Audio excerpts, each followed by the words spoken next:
to the rat house, baby, where the truth ain't quiet, and neither are you.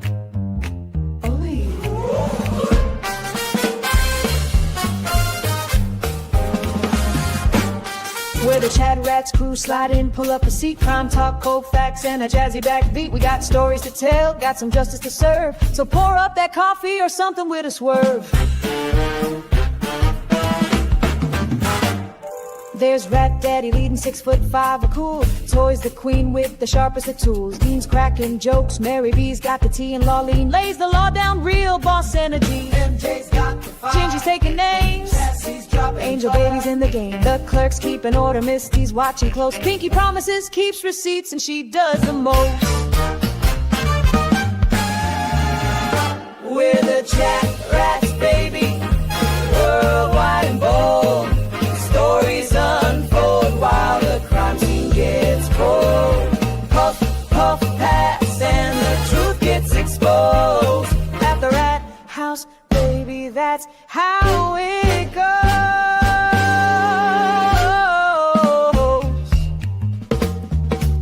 Snap, snap. Cherry lights it up. Cherry lights it up, neon glow behind her head. Tombstones drops the facts that awake the dead. Connor's taking notes, Janine's on the clock. Petty the paralegal keeps the court on lock. Sweet woman, sweet, but she'll sting if you like. Calypso keeps it cool, got that island vibe. Prince Lover's in purple, that Texas pride glowing. Sherry's laughing loud while the facts keep flowing. Bum, bum, bum, bum, bum.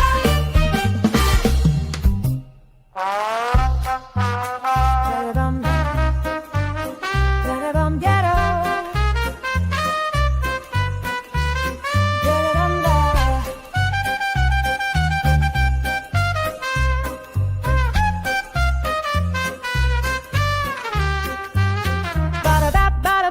OG coming through, crazy-eyed cheese, oh you better believe. Robo-rat clicks, sparks, gears in his head, breaking the code till the lies drop dead. Jump, feel the confidence, jump. We're the ChatRats, baby, worldwide and bold. Stories unfold while the crime scene gets cold. Puff, puff, pass, and the truth gets exposed. At the rat house, baby, that's how it goes.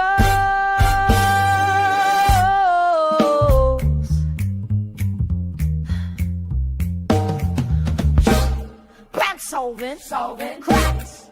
World's our stage. That's a fact. Together, we're the ChatRats crew. We ain't looking back.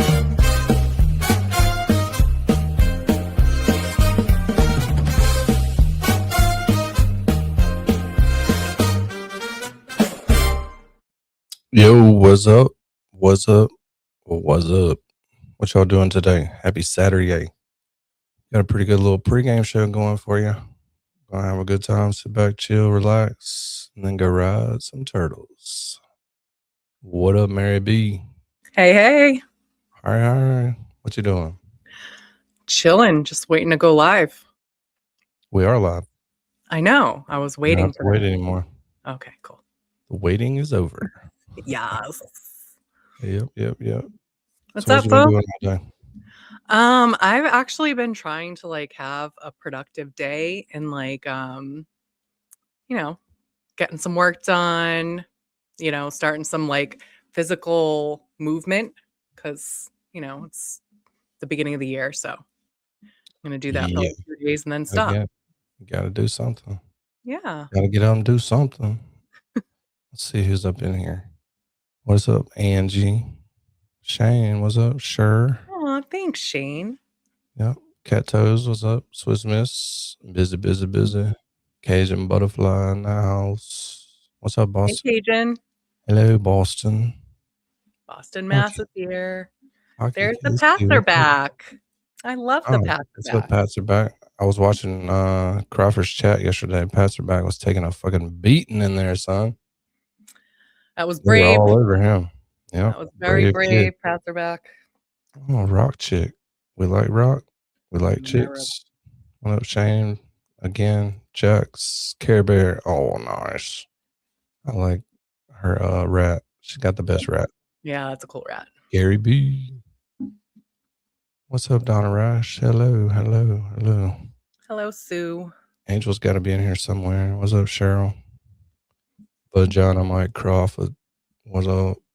Hello, Barbara. Mother is here. Hello, Barbara. Winks. So yeah, same thing as always. Got a couple songs to warm us up. Let's do it. It's like 50 degrees and rainy here in Mississippi. Oh my goodness. I think it's like 25. Holy shit. 25. Ugh. Yeah.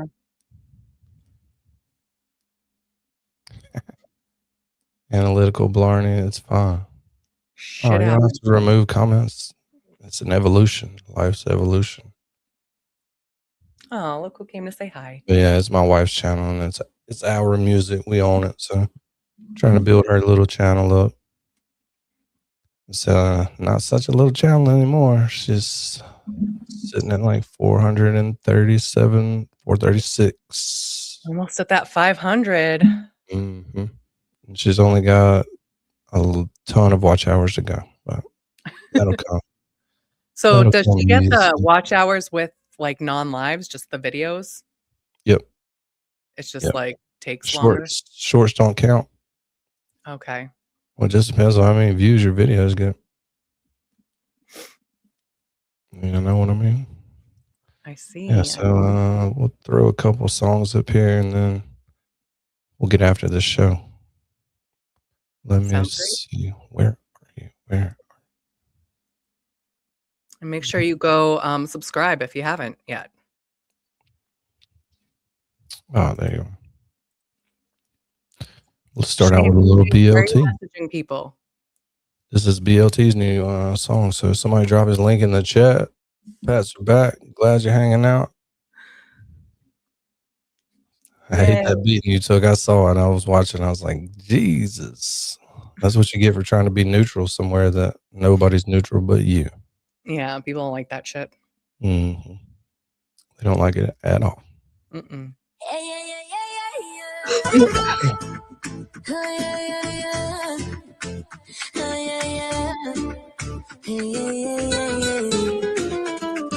Hey, it's Nicky, rather be attend the scene. Time to drop some truth, but I don't wanna be king. Vagina Miguel, I heard all your lies, claiming you're an activist, but it's time for goodbyes. You strut and you both say you fight for the cause. Free care and breach your claim, but you leave us with flaws. You're sowing division, my friend, can't you see? With every word you shout, you're just weakening the sea. Oh, Miguel, what do you gain from this mess? Telling people tales that just lead to distress. Bill Reed doesn't hate, that's a rumor. You start building bridges, not walls, that's the activist heart. Zakira's in the kitchen, cooking up this flow.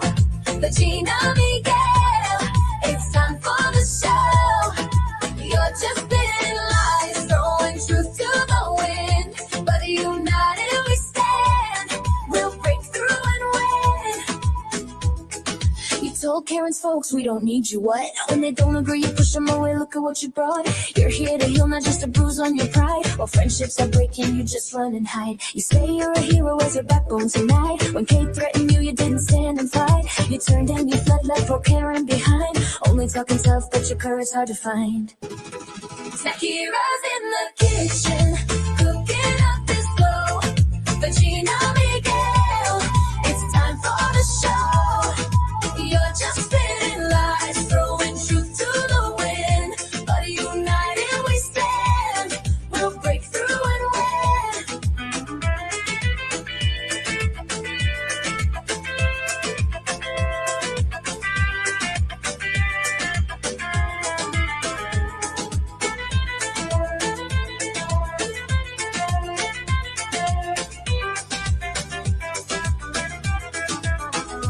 Let me break it down, remind you of the truth.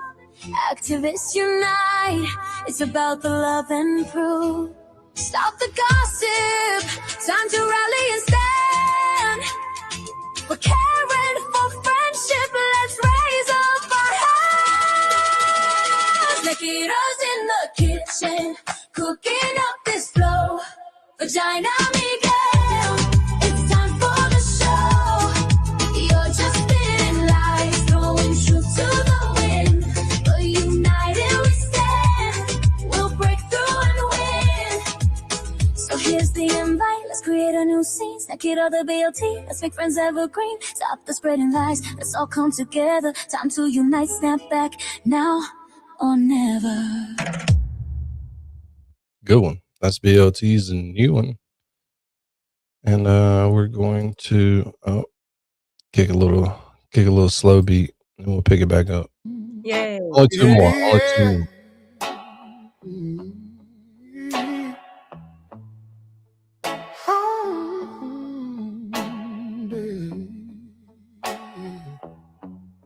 ChatRats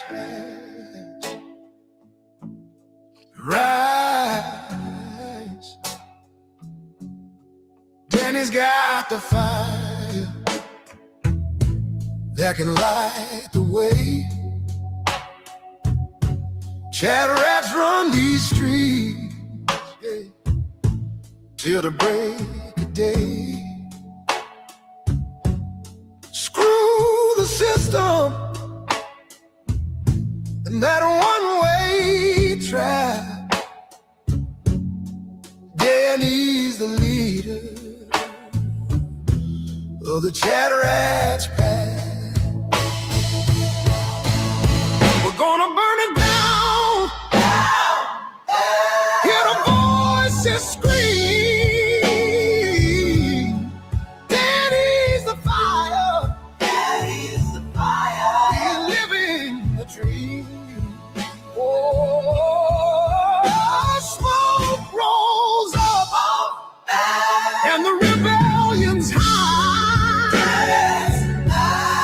ChatRats rise, never living in fear. And it's got a rhythm that can never be beat. Burn it down loud. Burn it down loud. Yeah.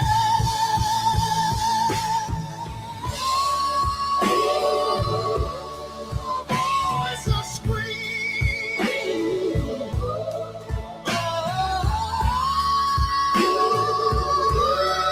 Voices scream. Ooh, everybody likes that one. Last one. We're gonna get after it. One more.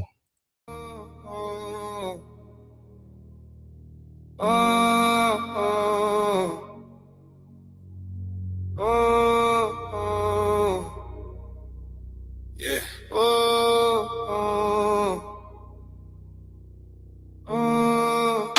Check the tape. No huddle. No flags. Let's run it. Yeah. Yeah. Yeah.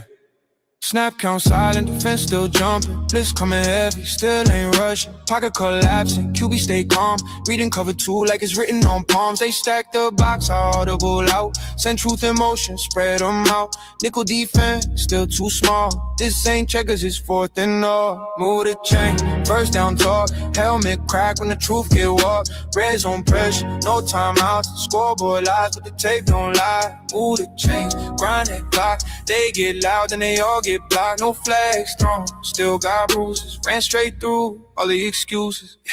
Play fake clean, whole crowd big. Safety froze, that's a bad red. Eyes in the backfield, lost contain. True bro loose, house call game. They try spying the quarterback. Still got cooked on the comeback route. Talking tough in the pregame chat. By halftime silence, mouthpiece out. Oh.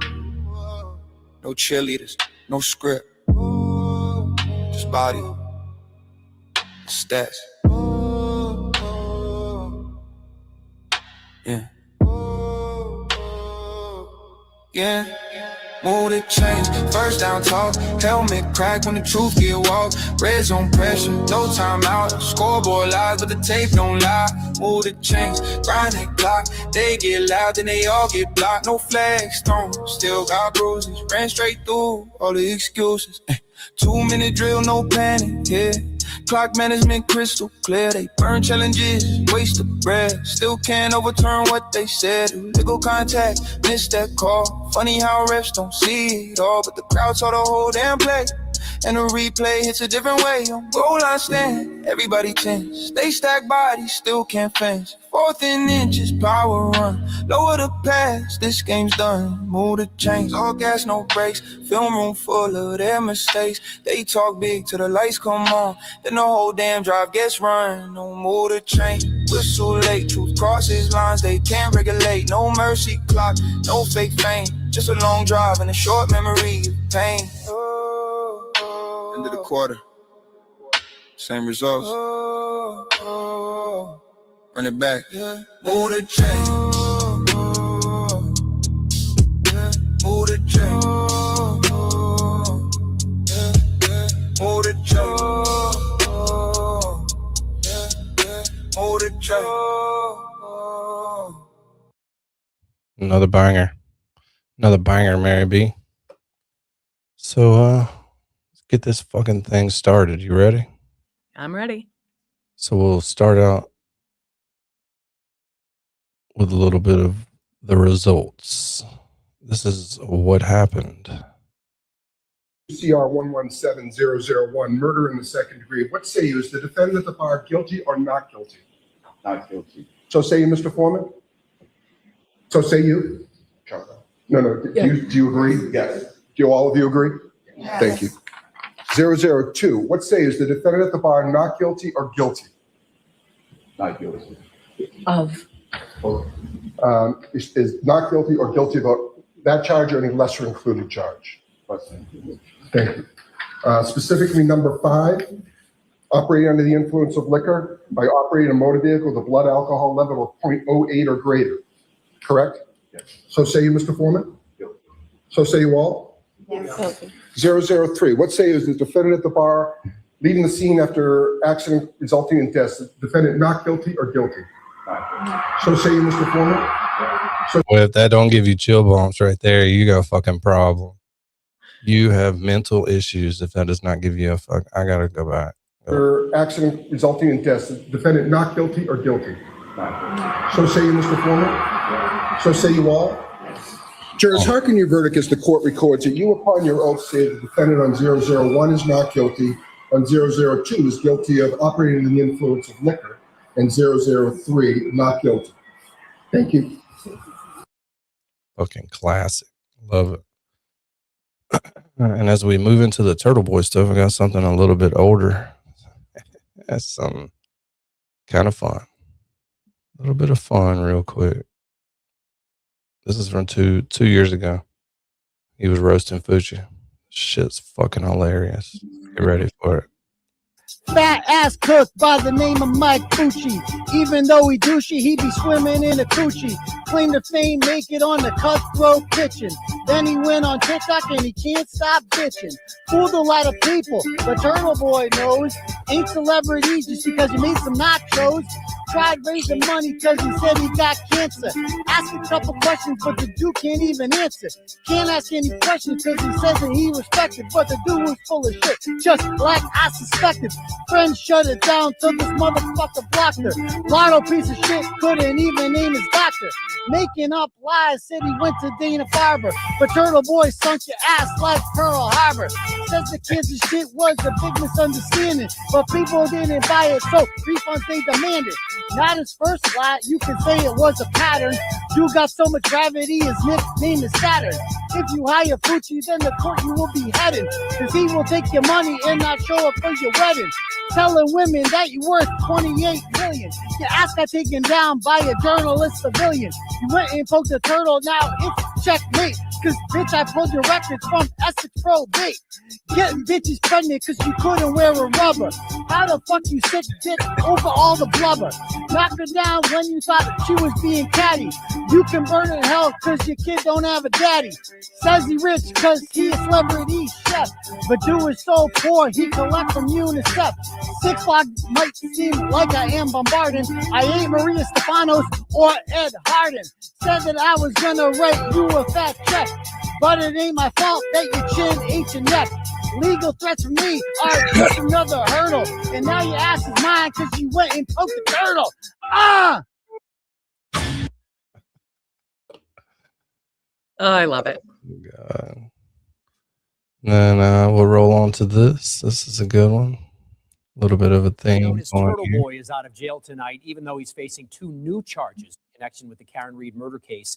Aidan Kearney was released on personal recognizance after spending 2 months in jail on charges that he assaulted an ex-girlfriend. Just before his bail hearing, Kearney was indicted on 2 new charges, including harassment involving a Norfolk County grand jury. Indicted Aidan Kearney on charges that include harassing a witness. Court paperwork shows the victim is a woman that he has blogged about in his coverage of the Reed case. It was a really hard 60 days in there. I'm not going to lie, the longest 60 days of my life. But I just knowing that I had a world of supporters out here to have our back and that I'm completely innocent and that you never forgot that. You always stood by me. I can't thank you enough. So he is out on his own personal recognizance. Karen Reed, meantime, she's expected to go on trial in March. Well, I bet that was a good feeling coming down them steps, getting out of that fucking hole. Right.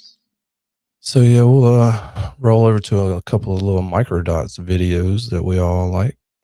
One's a new one. Been waiting to play it. And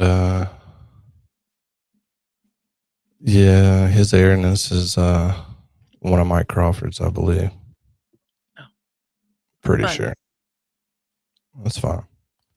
So we'll roll off on this little bit of Microdots. We got 2 Microdots videos, and then we're going to watch the Intimidator. So, I already watched this much of it. Sorry. I get lost in this shit. No music then? You've checked it? What? Oh, yeah, I've already checked it. All right. Excellent. But we just played that rap, so probably get a little claim, so it probably messed me up. But drop Microdots link in the chat. I don't know why and what universe you could be in where you're not already subbed to Microdots, but if you're not, get subbed up. Hi, Marilyn. I have something, dude. What's up, Marilyn? Microdots is a fucking force. Make no mistake that if this dude gets a hold of you, bro, once he picks up that set, he's not letting it go.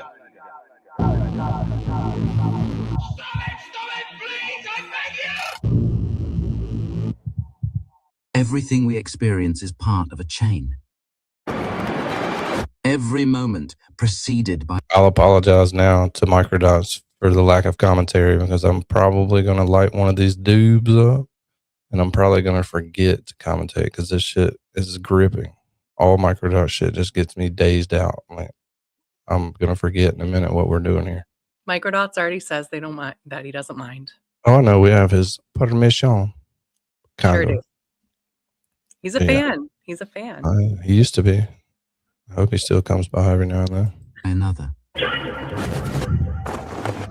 That's why in criminal investigations, Where are we going, Rebel OG or Lemon Pepper? What was the first one? Rebel OG. Rebel OG. You going Rebel OG? Yep. Rebel OG it is then. Oh, I've got lobster pot and cinnamon sour.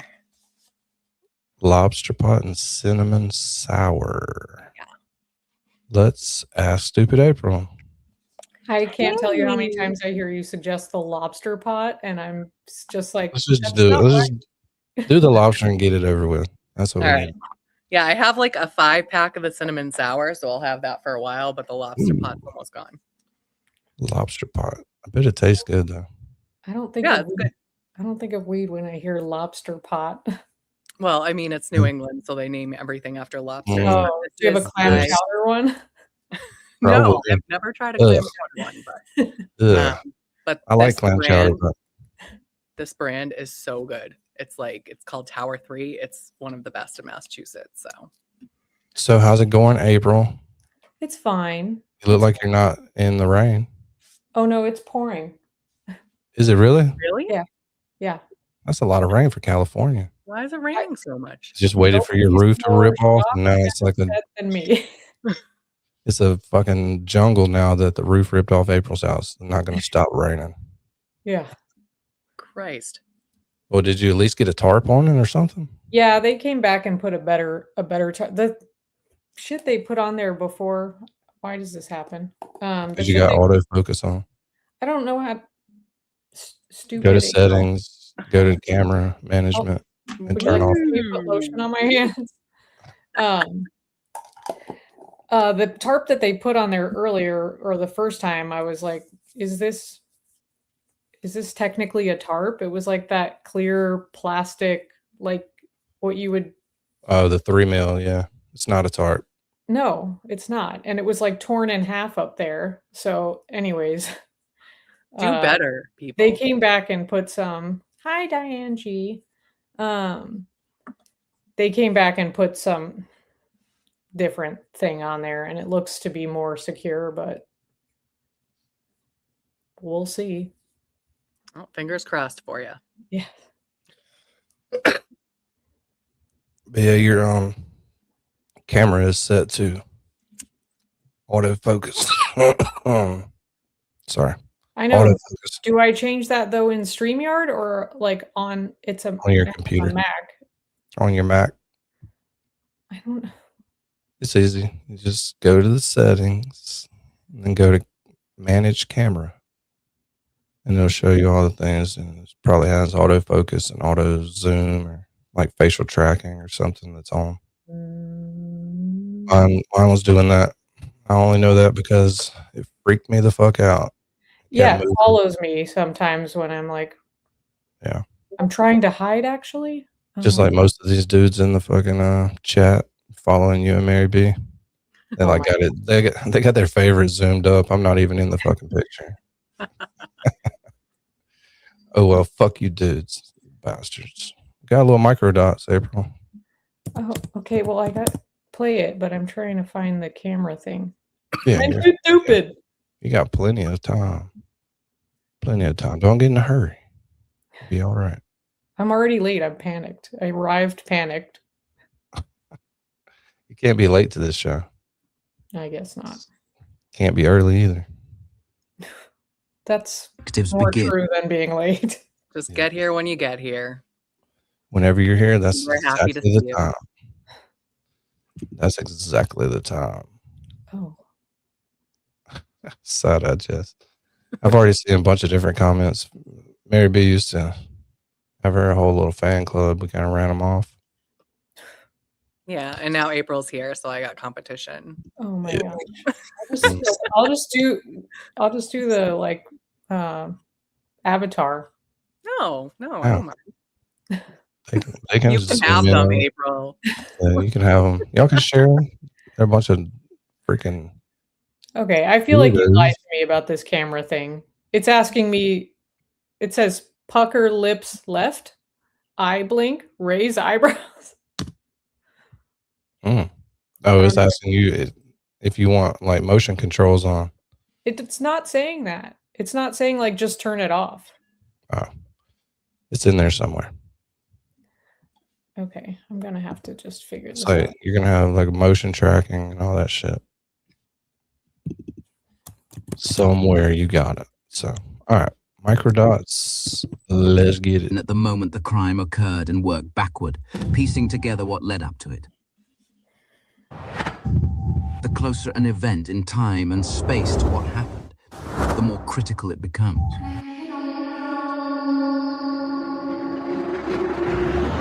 In the Reid case, there exists a rare and invaluable piece of evidence.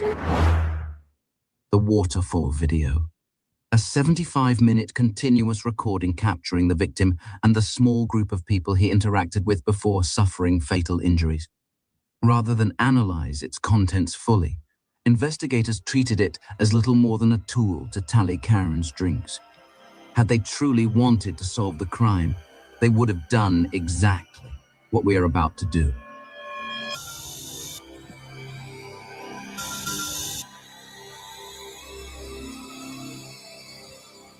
It's nearly 2 minutes to midnight. At the waterfall bar, the Albert and McCabe party decide it's time to leave. They gather their belongings and start moving towards the door. Chris Albert is being playful with Jen McCabe, hiding her jacket behind his back.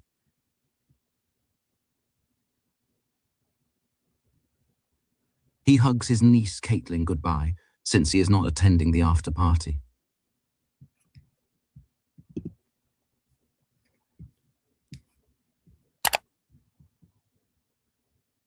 John is facing the bar, attending to the check. Karen is engaged in conversation with Karina. Karina and husband Nick have remained supportive of her innocence since the beginning. On the date this occurred, they had known both John and the McCabe's for years.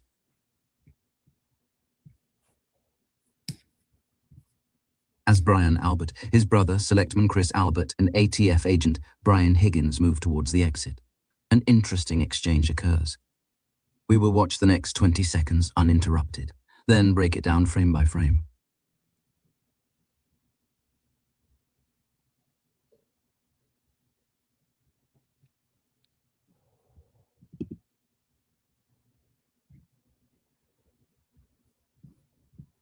Let's watch again, looking closer, and try to determine what exactly is happening.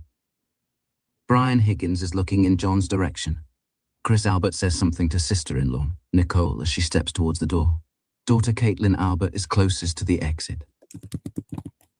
Brian Albert enters frame right. Brian and Nicole continue. We see Higgins focused, like a laser beam on John. And Chris Albert's attention has now shifted directly onto Higgins, appearing to sense what he is about to do. Higgins goes to raise his arm and shout to the victim, but before he can even bring it above his waist, Chris Albert aggressively grabs his forearm, preventing it from happening. The significance of Chris Albert's actions cannot be overstated. They reveal clear prior knowledge, an unmistakable anticipation of hostility directed towards John. There is simply no other valid way to explain how Chris would know what Higgins was about to do before he did it. I'm not suggesting anyone intended to kill John, only that there had to have been prior discussion, if not some form of coordinated plan to confront him. Now, we can operate under the assumption that these three men know something about John's future that we do not. Chris grabs Higgins by the arm, turning him back around to face him directly. This unexpected outburst from his brother catches Brian's attention. And Higgins, whipping his head toward Chris, seems just as taken aback by the sudden hostility as we are. Notice that Chris is grasping Higgins' shirt so tightly that you can see tension in the fabric. And as much tension on his face. Chris pushes Higgins' arm down to his side. He fixes him with a hard, unflinching stare.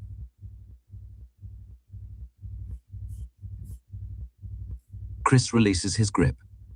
Higgins turns his head toward Brian, deferring to his authority and seeking his approval. But Chris steps squarely in front of Higgins and puts both of his hands on him again. Higgins is rattled. Brian raises his palms facing upward, a universal gesture of confusion, questioning Chris's protest. Higgins continues to fix his gaze on John, peering over Chris's right shoulder. Meanwhile, Chris stands in a posture strikingly similar to that of a bouncer stepping in to defuse a confrontation. Higgins steps back and shifts his focus again to Chris, prompting Chris to release his grip on Higgins' left arm for the second time. Higgins stares blankly. The two men exchange a few words as Chris gestures towards the exit. Chris is trying to assert control over the situation. However, both men turn their attention to Brian Albert as he intervenes. Brian challenges Chris's position with his voice and body, causing Chris to throw up his arms in frustration. There's clearly a disagreement between the Albert brothers. It appears that Chris either disapproved of Higgins confronting John altogether, or he was uncomfortable with him doing it so publicly. I lean towards the latter. Ultimately, however, it is Brian who holds authority and makes the final decisions. Chris is overruled by his older brother. Higgins has the green light and is allowed to continue. Chris submits, but is still clearly on edge. As the brothers settle the matter with a few final words, Higgins presses on, shifting his focus back to John.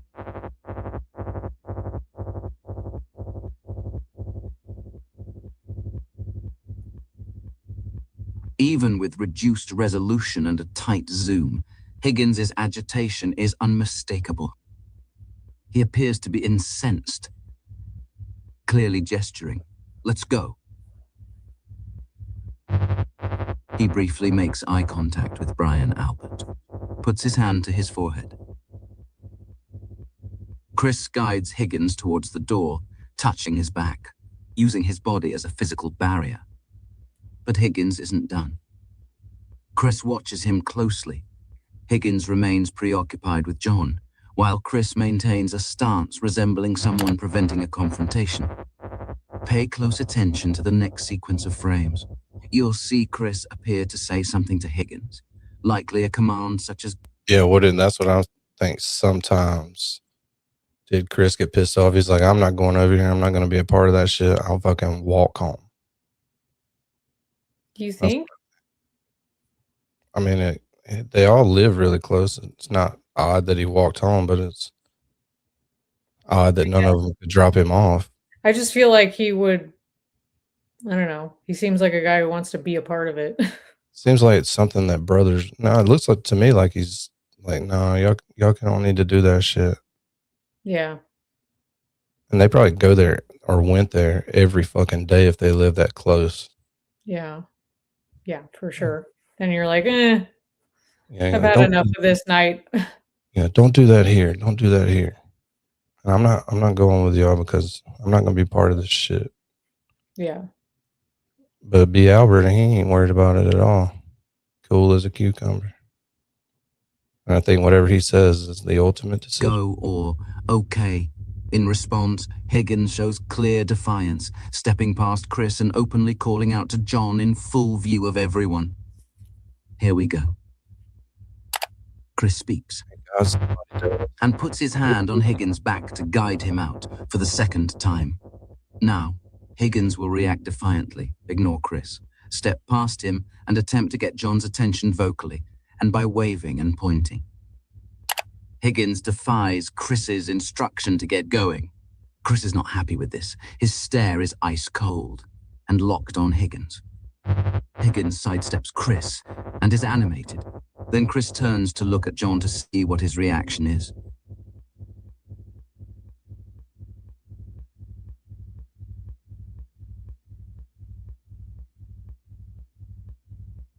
But John, still dealing with paying his tab, has seen nothing. Not yet. And you didn't say goodbye to John, correct? I don't think I said goodbye to anybody. And you didn't talk to him about coming over to 34th Fairview? No. Neither Brian Higgins, Chris Albert, or Brian Albert ever acknowledged what we are seeing with our own eyes. Now, picking up exactly where we left off, there's a few things that happen worth pointing out. First, we'll focus on Higgins. Let's watch it at normal speed, then take it frame by frame. And we'll sync it with a close-up of John to gauge his reaction. Now is a crucial moment to remind you. It's 11:58 p.m. In about 30 minutes, John will be fatally injured. Cue the tape. In 3, 2, 1.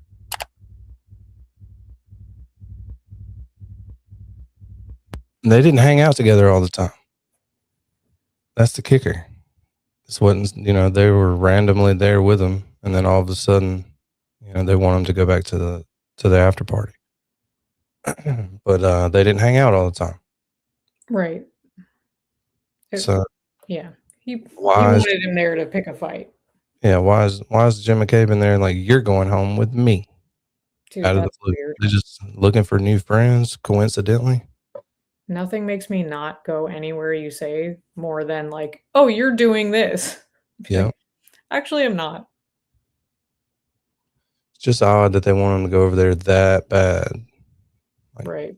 You guys really got to come over here. Well, yeah, and she's like looking out the window the whole time, like, where are you? Where are you? I don't know how many times from the bar to when he just vanished into thin air. And then all of a sudden, no one was interested in where he was. Weird.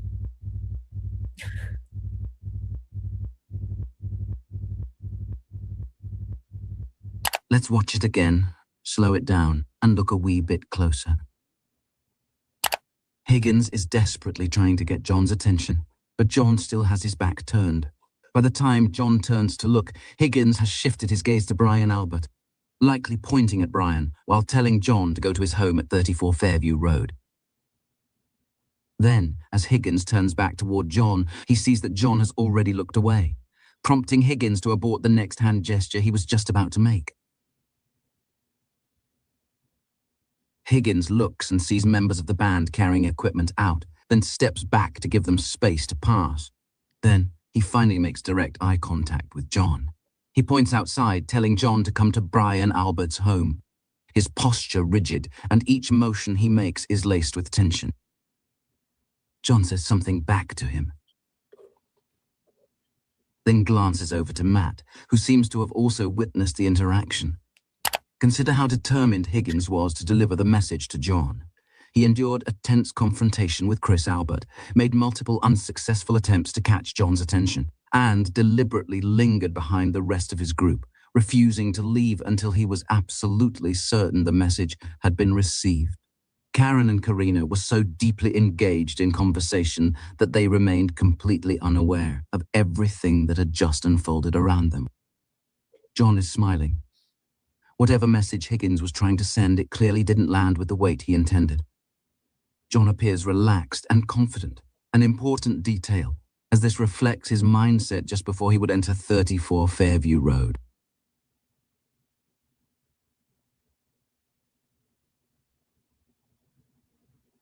John leans over to Matt, who is just out of view, likely making another comment about the outburst.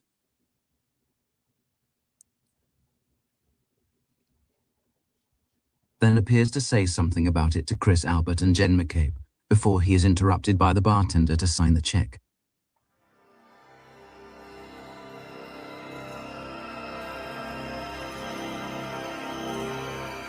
In exactly 22 minutes sent from the crime scene, Higgins texts John a message that, viewed in context, takes on a sinister tone.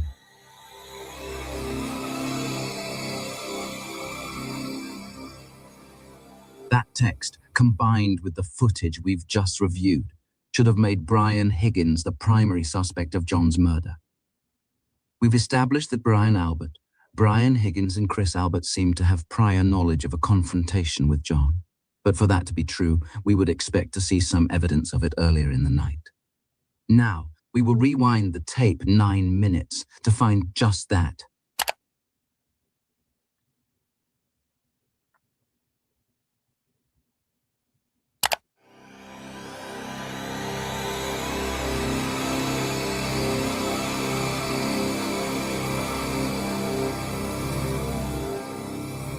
It's getting late and the bar will be closing soon. John is standing here with Karen, who has her back facing us. They are speaking to Jen McCabe. Brian Albert and Brian Higgins are standing here and appear relaxed. Roll the film, please. Chris Albert approaches Brian and Higgins. Everything seems normal at first.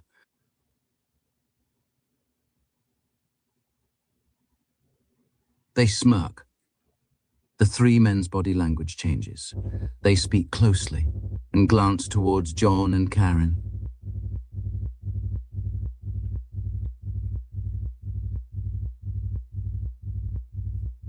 Chris looks directly at them. Then he pivots back, engaging in conversation with more discretion than before.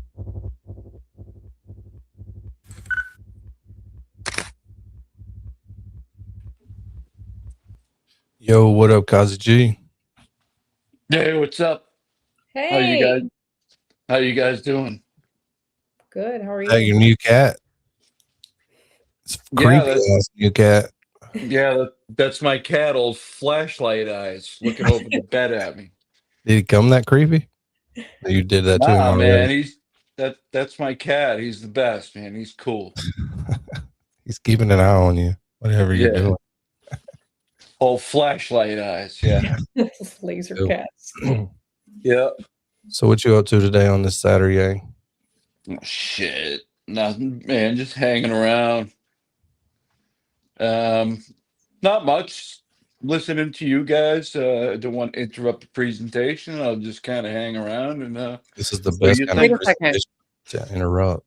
Yeah, just listening to J7 giving me shit about my Velcro. Listen, I you just know, came back. So do you have a cat now? this is the cat that I could not bring to the Cape, but he lives with my friend. But Oh, I am in the process of getting a cat, maybe through the lady that Jimmy knows there. awesome. Pam, he did a like a thing on her. Yeah. I've contacted her and one other person, so I'll be getting a cat soon, and it's probably going to look like old flashlight eyes over here. I was thinking, because you said that this cat is like kind of, gets to run around outside and hunt for Yeah, animals. living his best life, running around killing shit. Yeah. He loves Living that. the wild life. Perfect You for can a cat. spot him from 3 miles away with those laser beams. Yeah, Hunting, he was a real rascal, man. Look at him. hunting's good for a cat. Oh, he's definitely cute. Oh yeah, Tyson. Yeah. He's my boy. I miss him, but I would never take him out of Keep in mind, his Yeah. family he's got now. You know what I mean? I just couldn't do it. But outside here is not that great anymore because hawks are making a comeback. They're everywhere here. And the other day I Yeah. was driving and one just went right over the car, right off into this field. Bam! And then sit there for a second and swooped out of there with a big rat. I was like, no. I am so jealous. I see so many like birds of prey out here, and I watch them and I'm like, please pick up a snake. I want to see you pick up a snake. And they never get anything. They just God, hover. Yeah, I don't all even they think do they're snakes. flapping their wings. Pretty just- birds. Snakes. I I wonder want to how see an often they'll owl. eat. I want to see an owl take a snake up and like, yeah, I want to see Yeah. that too. My That my only life will be happens- complete when I see that shit. You watch Why too are much. y'all bashing on the What's snakes? the Harry What's up, Potter? Lolene? Hello. That'd be cool. Hey. What's up? What you doing? Just went and got Easton and his friend some pizza, so they're good for the night. And I just put a fire in the fire pit. And I'm ready to go. You're back outside. What Yeah, color is but- the wine? Oh, Chardonnay. Oh shit, Lolly It's looks good. blush. Oh, is it blush? It look. Never mind. Whatever. It's already wine time where you guys are. Yeah. I feel like I After should wait a lunch. few hours. It's after Still lunch. monster It's time for me. fine. It's After the lunch. weekend. It is the weekend. It is Exactly. the weekend. It's always wine time around here. Yeah, there's Airness. Nobody timed them out. And if they did, I didn't mean to. I didn't. Nobody's going to get timed out in here for their comments. Unless it's just repetitively annoying. So what are we talking about tonight? Well, we started out with a little Karen Reed being free. You ever seen that video? Karen being free video. The verdict. Yeah, I think so. Yeah, have you heard of her? Yeah. Have you, I you've think never I- seen it? Oh, let me I show it to you. believe I heard something Oh. about CR her being 117001, murder in the second degree. What say you? Is the defendant at the bar guilty or not guilty? Not guilty. So say you, Mr. Foreman? So say you?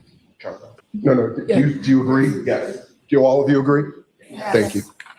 002, what say is the defendant at the bar not guilty or guilty? Not guilty.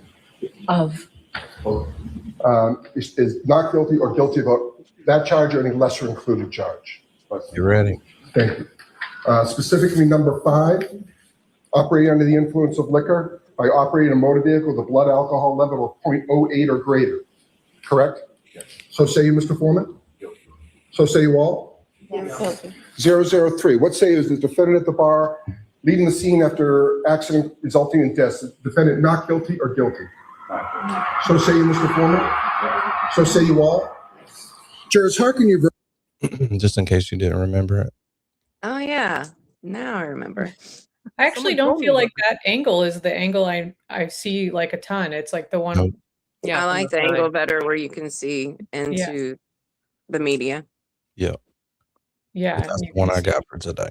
Yannetti. I see Jason wants to come up on the panel, but it's not really an open panel show. I know it looks like it.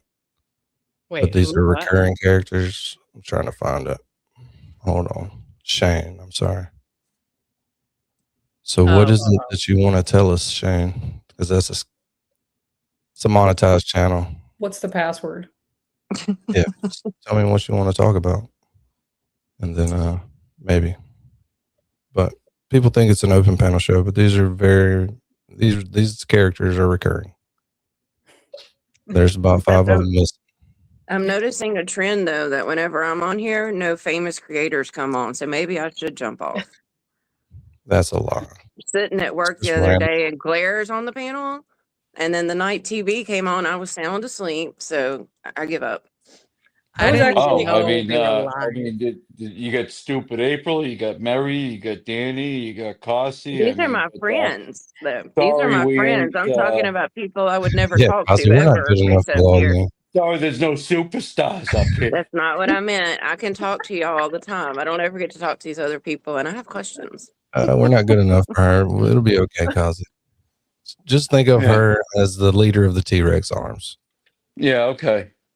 He's been trying to indict I mean, me if since he met anybody's me. out there that has more than 10,000 subs, would you come up here and make Lauleen happy? Mary B, where are you at now? Can we be friends? I mean, if anybody's listening, like Clara or shit, Emily C, somebody come up here and somebody. Oh yeah, bunch of I have slugs been up up here with here. Emily C. I have been up here with Emily C. Well, then you lied. Oh, well, there you go. It's JFK tremendous. and me. You've been up here with Next I Witness. mean, She's got yeah, 12 or even 14,000. even like Cryford, if he came up here, that'd be cool, right? Oh, I I mean, would love to talk to Cryford after what I watched last night. I mean, he'd be up here for a different reason, but you know what I mean. We can just I don't want laugh to at do him. that. But That dude's going bazonkas. I don't want him on my show. Speaking for Bill Reed, Yeah, right. He was so unhinged last night. Like I cannot. Well, I just have to say that we are not a Karen Reed bashing channel. And I know a lot of these other creators know her a little bit better or whatever, but we love Karen Reed here. We don't agree with her Don't decisions. talk to her is what he said. Yeah, He hasn't even talked to her. But we don't he's agree with her speaking for father. decisions lately, but they're not our decisions to make. So she is who she is. So Shane says that he was on a flight to Mass with JFK. Mm-hmm. And is that what you want to talk about, Shane? Was it to Tennessee? I mean, was he at 39,000 feet? Because that Who was flying? 39,000 Yeah, feet was is it a not real even flight really or an altitude that you get to. That's really high up. It's No. almost in the stratosphere, like close to space. Yeah. Okay. You know what I mean? He just You're has depleted almost oxygen. 39,000 feet is up there. So that I maybe don't they want should something change to come that. out on this channel that I can't undo. So I don't know what the conversation would have been about. And I really don't want to give them that much time of day unless I need some content. Or it's just getting crazy. I support that. I support that. And plus we have rats that are Yeah, we have giving people that bad reviews. hang out everywhere, so I don't want to. Yeah. Yeah, it makes sense. I hate to not give you a voice or whatever, but You can put it in the chat. put it in the chat and I'll read it. Yeah. Put your ones up. Put your ones up if you're excited. Put your ones up if you're excited, y'all. Come on. No, wait. The last night it was put your ones in the chat if you support Karen Reed. Pause for 5 seconds. And me and LPL and JFK. Put your I ones wonder up who's if gonna you put think a one up. JFK's a handsome guy. Put your ones in the chat. Did they really have? Yeah.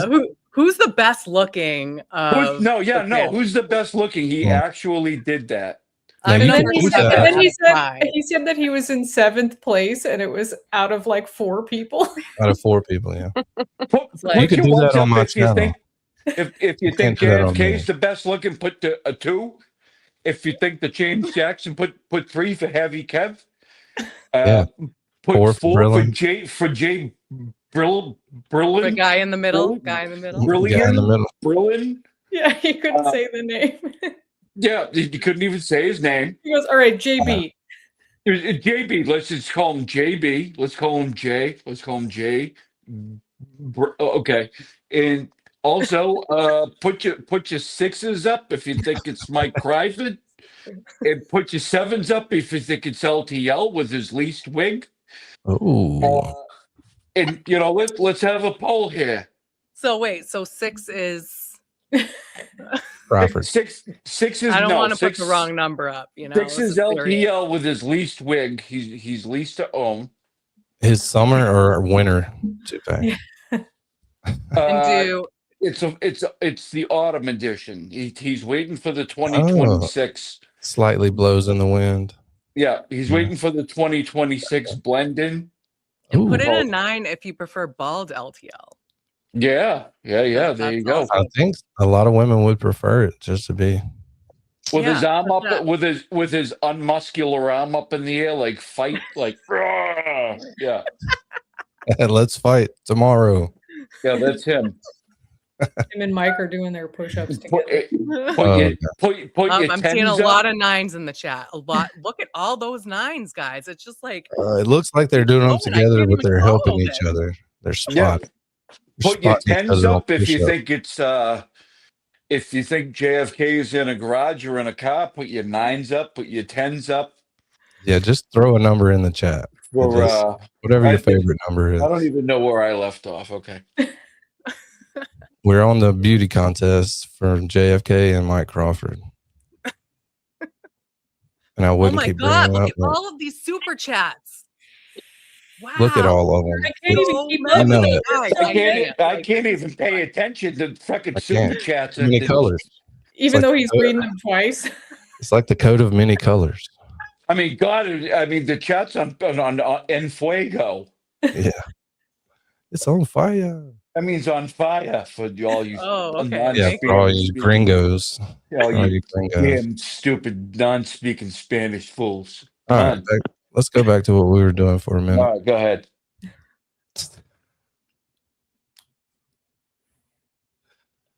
God. You're funny today. We got funny Kazi today. Hey, he was on one New Year's Eve night when I finally got to go back and finish that stream. Yeah, well, you know what I mean. I'm sick of it, man. All right, go ahead. Sorry. Serious people.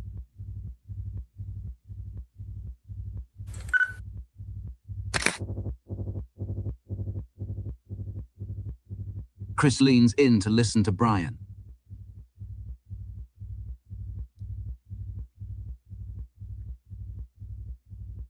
Chris gestures towards them with his hand.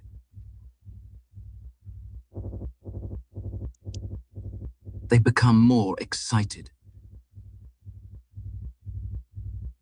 Brian whispers into Chris's ear. There's no way to know exactly what these three men were discussing. However, their body language is consistent with precisely the kind of interaction one might expect to precede Brian Higgins' taunting just 9 minutes later.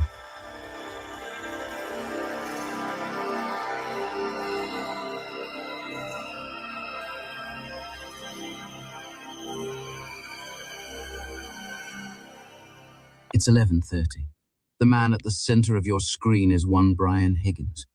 The surveillance camera detects the infrared light emitted by his iPhone's true depth camera, which is used for Face ID. This is Officer John O'Keefe. He would be nearly dead in about 1 hour, sustaining fatal injuries that the most credentialed experts determined were not from a vehicle. Across the table is Karen Reid. She is the girlfriend of John O'Keefe, and also the woman that Brian Higgins has been obsessed with for weeks up until this point. However, she had cut off communication with him roughly a week earlier and has completely ignored his presence since arriving at the bar. Say hello, shake your hand, give you a hug. No, she did not. No, she didn't do any of those things, did she? No. It's like you didn't even exist. Both Brian Higgins and Brian Albert have been drinking all day long. We'll get closer and watch as Higgins repeatedly steals glances at Karen. She is standing here. In 1 minute and 35 seconds, he will finally break down and text her. Leading up to that moment, we'll see him look in her direction at least 3 times. 1.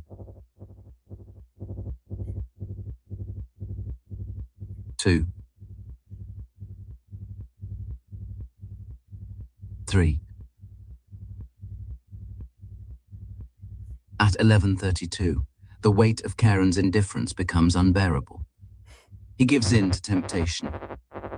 In a whiskey-fueled haze, he removes his phone from... Yeah, Shane, go send me a message on X if you have X. And give me the gist of the content. These channels ain't easy to come by. And if you ask any of these people, I'm not going to play with mine. I've already been traumatized. The front pocket of his sweatshirt, composing a juvenile message designed to nudge her into interacting with him.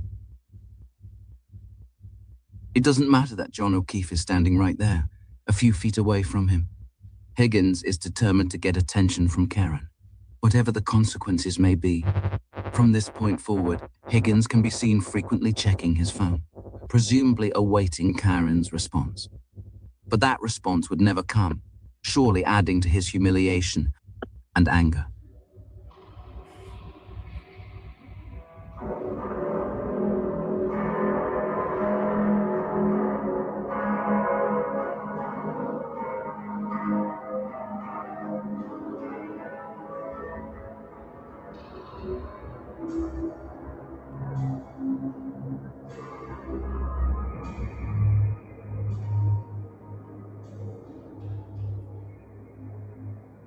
At 10:54, Karen and John enter the bar.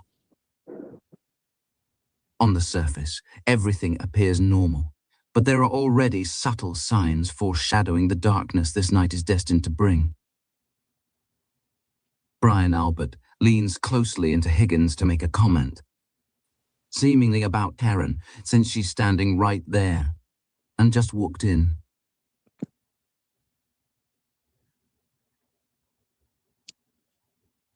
Then Higgins glances at John. He comments to Brian. And Brian leans back in to say something in return. Higgins shakes his head and laughs.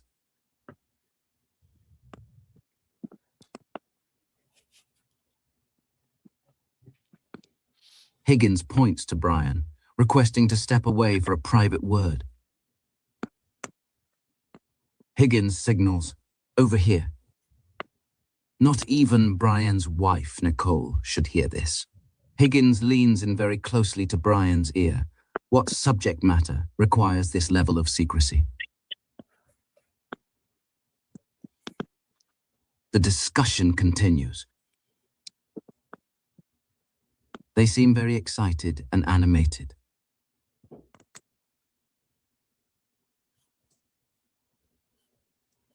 Higgins looks at Karen. Repeatedly. He can't seem to stop himself from watching her. Meanwhile, John appears to be oblivious to whatever is developing around him.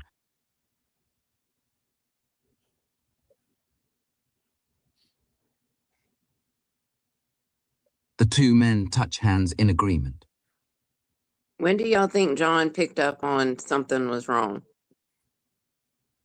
Higgins taps Brian's arm, requesting he step away.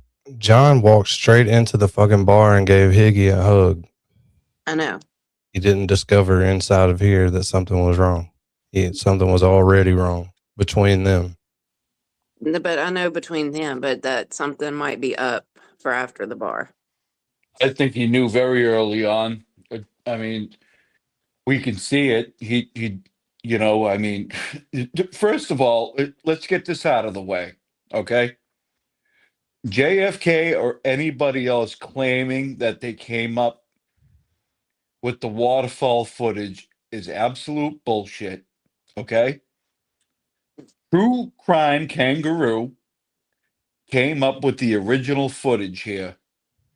He came up with it first She was the first one to do it because I remember I was watching it live and I sent it to Melanie Little and she opened it up on a live that she was doing. Yeah. So And JFK's JFK admitted taking that he credit. got it. No, he's Well- admitted he got it from True Crime Kangaroo. He couldn't Well, remember good. which Australian, but he said he got it from her. Yeah, he knows which Australian. He knows. Yeah.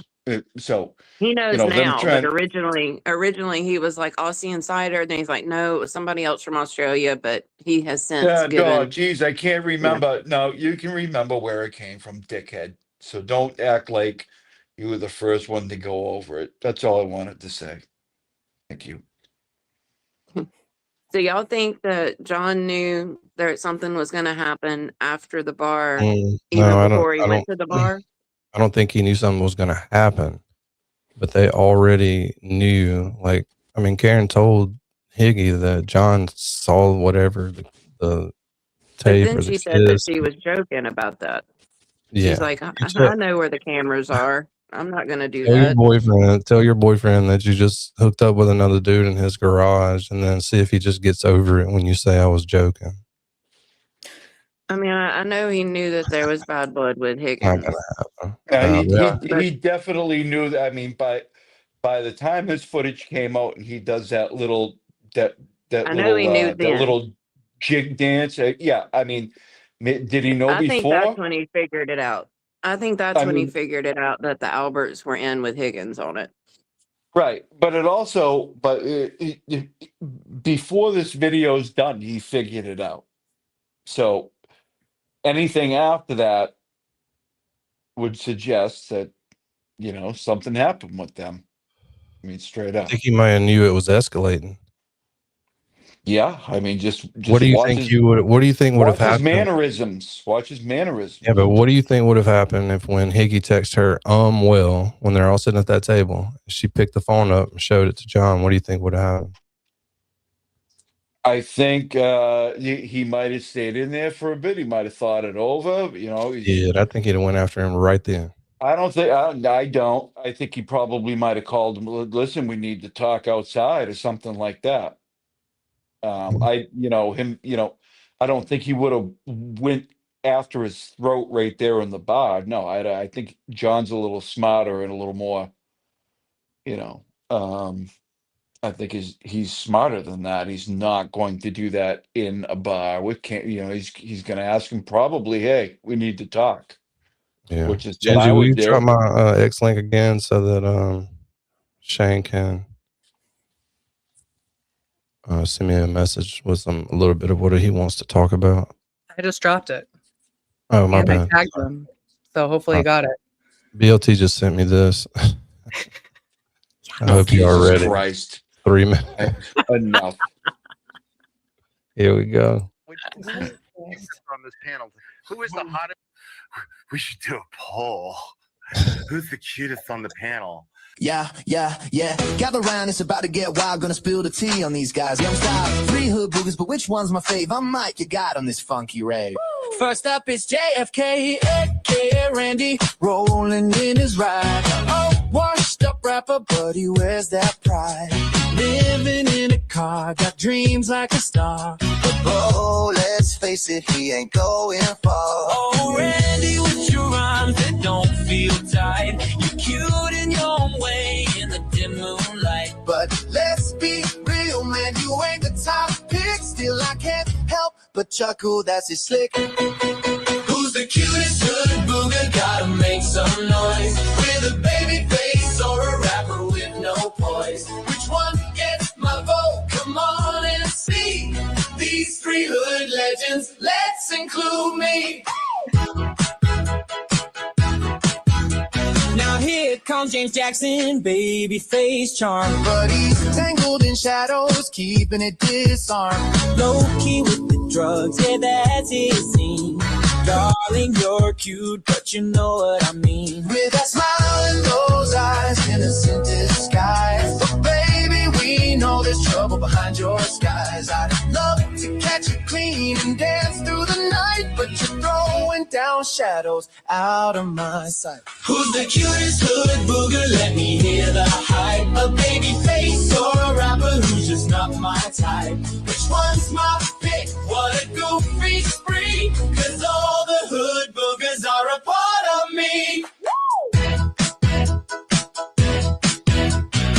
is Kevy Kevo, what a delight. Overweight with a swagger chain smoke inside, dancing on the live stream, making us laugh. But why is he wearing that same old plaid cap?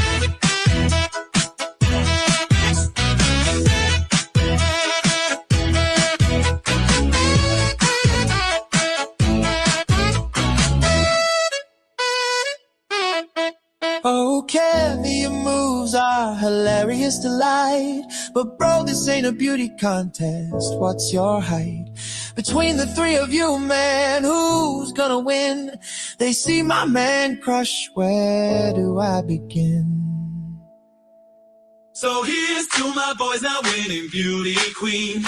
In this wacky hood scene, they reign supreme. I ride for these hood-boogers, that much is true. Cause cuteness is subjective and I'm here for you.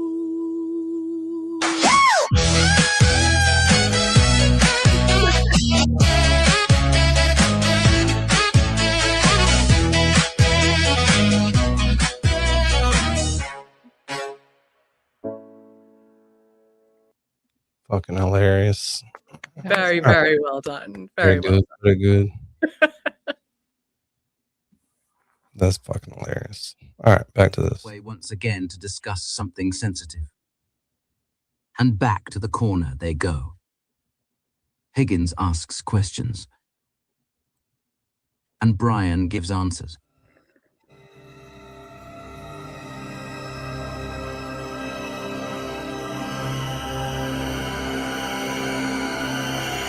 Dude, same eyes as the cat.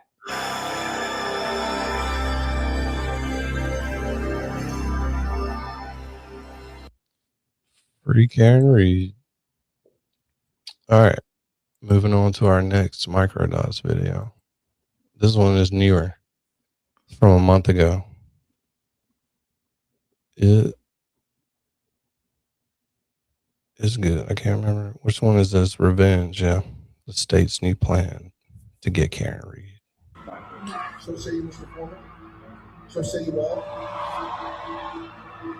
I couldn't actually hear the verdict because there was so much noise.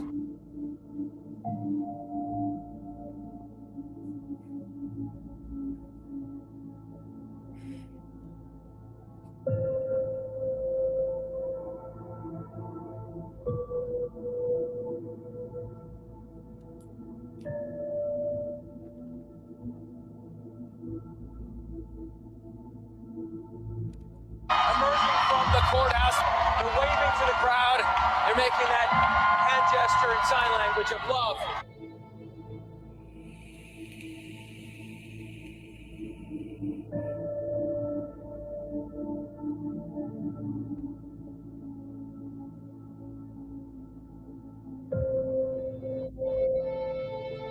Thank you to my supporters. They pulled us through on their backs. Thank you. When Karen Reed stepped out of the courthouse, it was supposed to be over. The fight, the fear, the uncertainty, all of it. A clean victory for her, her team, and the thousands who had never stopped believing in her innocence. Whatever lay ahead, at least we knew there was nothing else the Norfolk DA's office could do to her. After 40 long months of absolute hell, she was finally free. Except there was something else. A fact that should have been completely... Yeah, see if you can find Mary B stuff. Mary B messages Jason and see if y'all can get the content. Because that's either we need to get it over with or we need to stop talking about it. My name is the same on Instagram. So just find me on there and send me a message and we'll figure it out. But I'm going to tell you, I'm probably not going to be all up into the drama. So if it's some really good information, you need to be on a better show than this one. But we can probably get you there if it's really good. Obvious. This is the fucking best show. When a system built on lies and cover-ups is exposed, it doesn't reflect on its mistakes. The video's not playing for me. It retaliates. An update on the Karen Reed case tonight. Special That's prosecutor Microdots. Robert Cosgrove is asking a judge to order Reed to provide passwords for 2 of her phones. That's so authorities can look for Baby, evidence watch of your mouth. possible That's our witness boy. interference. The sources tell us District Attorney Michael Morrissey is trying to indict her on the same charges that a grand jury. They got after you right in the beginning of this Microdot show, Kazi. Bitch don't know me. She's just jealous. Oh, they got right after you. I never met you, lady. They want your Velcro shoes. Don't get him going on his Velcro shoes, maybe. I left them at her house. That's the greatest picture ever, right there. Dude, the crossed feet like up. Yeah, yeah. Her shoes Just were too swinging big. back and forth on the bed. Yeah. Her shoes are too big to fit into. I left my Velcros there for her if she needed them. We can always Right? call your sister and see if she got some. I chose not to indict her on last year. I mean, I really think you need to play that in Yeah, full we context. try not to talk about her. I mean, she's the black sheep of the family. Look at me. I'm looking pretty good in that gray suit, huh? Fuck yeah. Great posture. You can fit. Fired with Come on. Aidan Kearney, the content creator I known want as that Turtle fucking Boy, to phone, intimidate Karen. witnesses in her now concluded murder case. The harassment of witnesses and the murder prosecution of Karen Reid is absolutely baseless. What they're saying right there, Morsi sucks. Michael Morrissey's a scumbag. Michael Morrissey's a scumbag. We're not stopping. Michael Morrissey wants to stop, but we're never. Look at these people ain't stopping.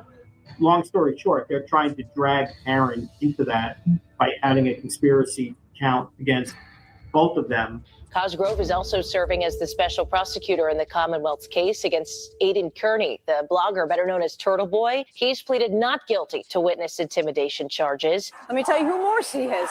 Morsi is the... In order to fully appreciate who Michael Morrissey is, we first need to understand who he used to be. That's your dog right there, Kazi G.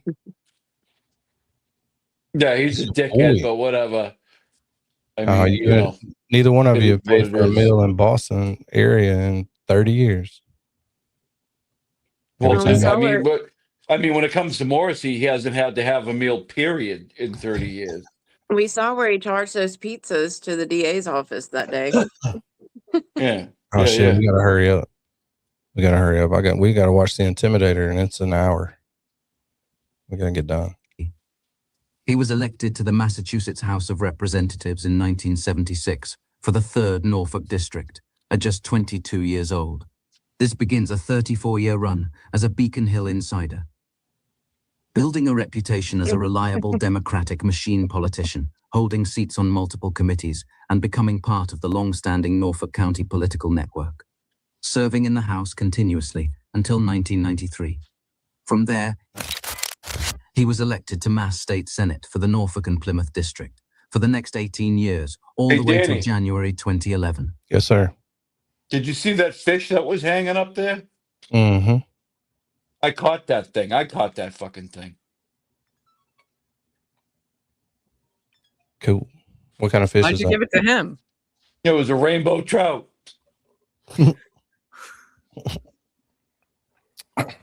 I hung that thing up there. Yeah. It was still Yeah. alive when I hung it up. Yeah. It looks like a dragon. Oh, The shape. it's not a dragon. It's just What a a fish. waste of a good Oh, fish. No, right now, the yeah, map. yeah. The map Yeah, looked like a dragon. It does Oh, look like a dragon. Yeah. Too bad already. Establishment figure in Massachusetts politics. With his vast network behind him, he makes the final move of his until now wildly successful political career, a move that hands him immense power and even greater responsibility. But his own gross misconduct would ultimately destroy his reputation, make him the target of a federal investigation, and become one of the most detested people in Massachusetts.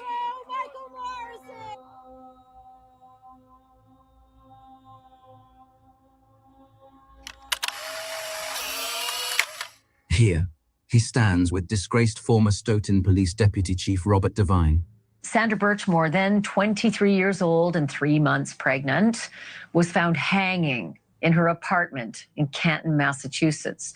But it is the decade of exploitation and deceit and corruption that came before that turned what looked like a simple suicide into an all-out murder case brought by the feds. The admiration led her to form relationships with men who were willing to take advantage of her. Engaging in a, quote, near decade-long scheme of grooming and repeated assaults. and multiple investigations and hearings involving police in the neighboring town of Stoughton. That's where Sandra joined the Young Explorers program when she was just 13. It's a program for kids who want to get a taste of police work.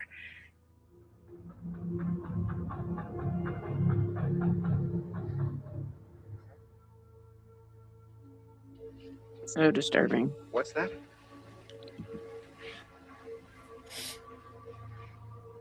You want to do your partner a big favor? Take him home. Take him home! Just get him the hell out of here! Go home, Jake. I'm doing you a favor.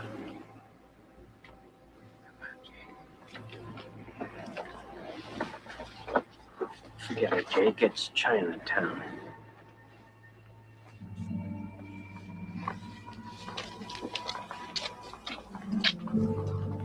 The man charged with Sandra's murder, Matthew Farwell, was a Stoughton cop and a mentor in the Explorers program. But before he was hit with those charges, Sandra's family filed a lawsuit accusing him and 2 other Stoughton cops of, and I quote, grooming and repeated sexual assaults against Sandra over the course of a decade. Those other 2 cops, now former cops, are Matthew Farwell's brother, William Farwell, and Robert Devine, the former deputy chief of the Stoughton Police Department and leader of the Explorer program.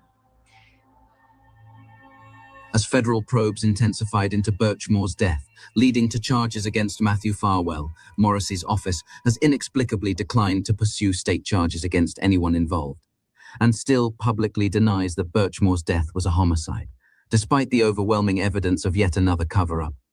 This time, it appears his detectives suppressed critical evidence and declined to scrutinize the conduct of their fellow officers.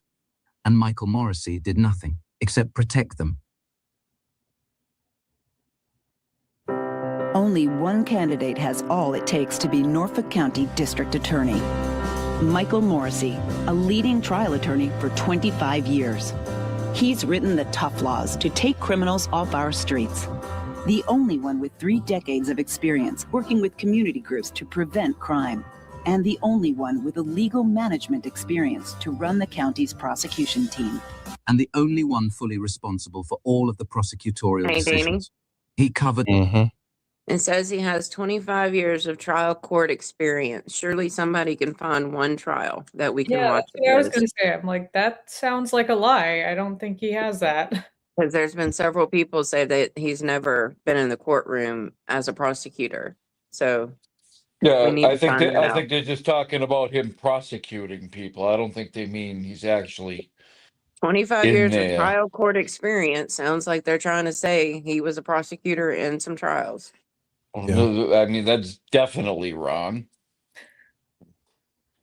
No, I'm sure they'd say, well, he oversaw and, employed all the attorneys for this trial and this trial and this trial and this trial. They would say that, and kind of work around that. Well, we didn't actually mean he was litigating these things. You know what I mean? Like they would just do something like that. So I have 25 years of trial court experience after I've been on Danny's panel for 24 more years. Sure, why not? There we go.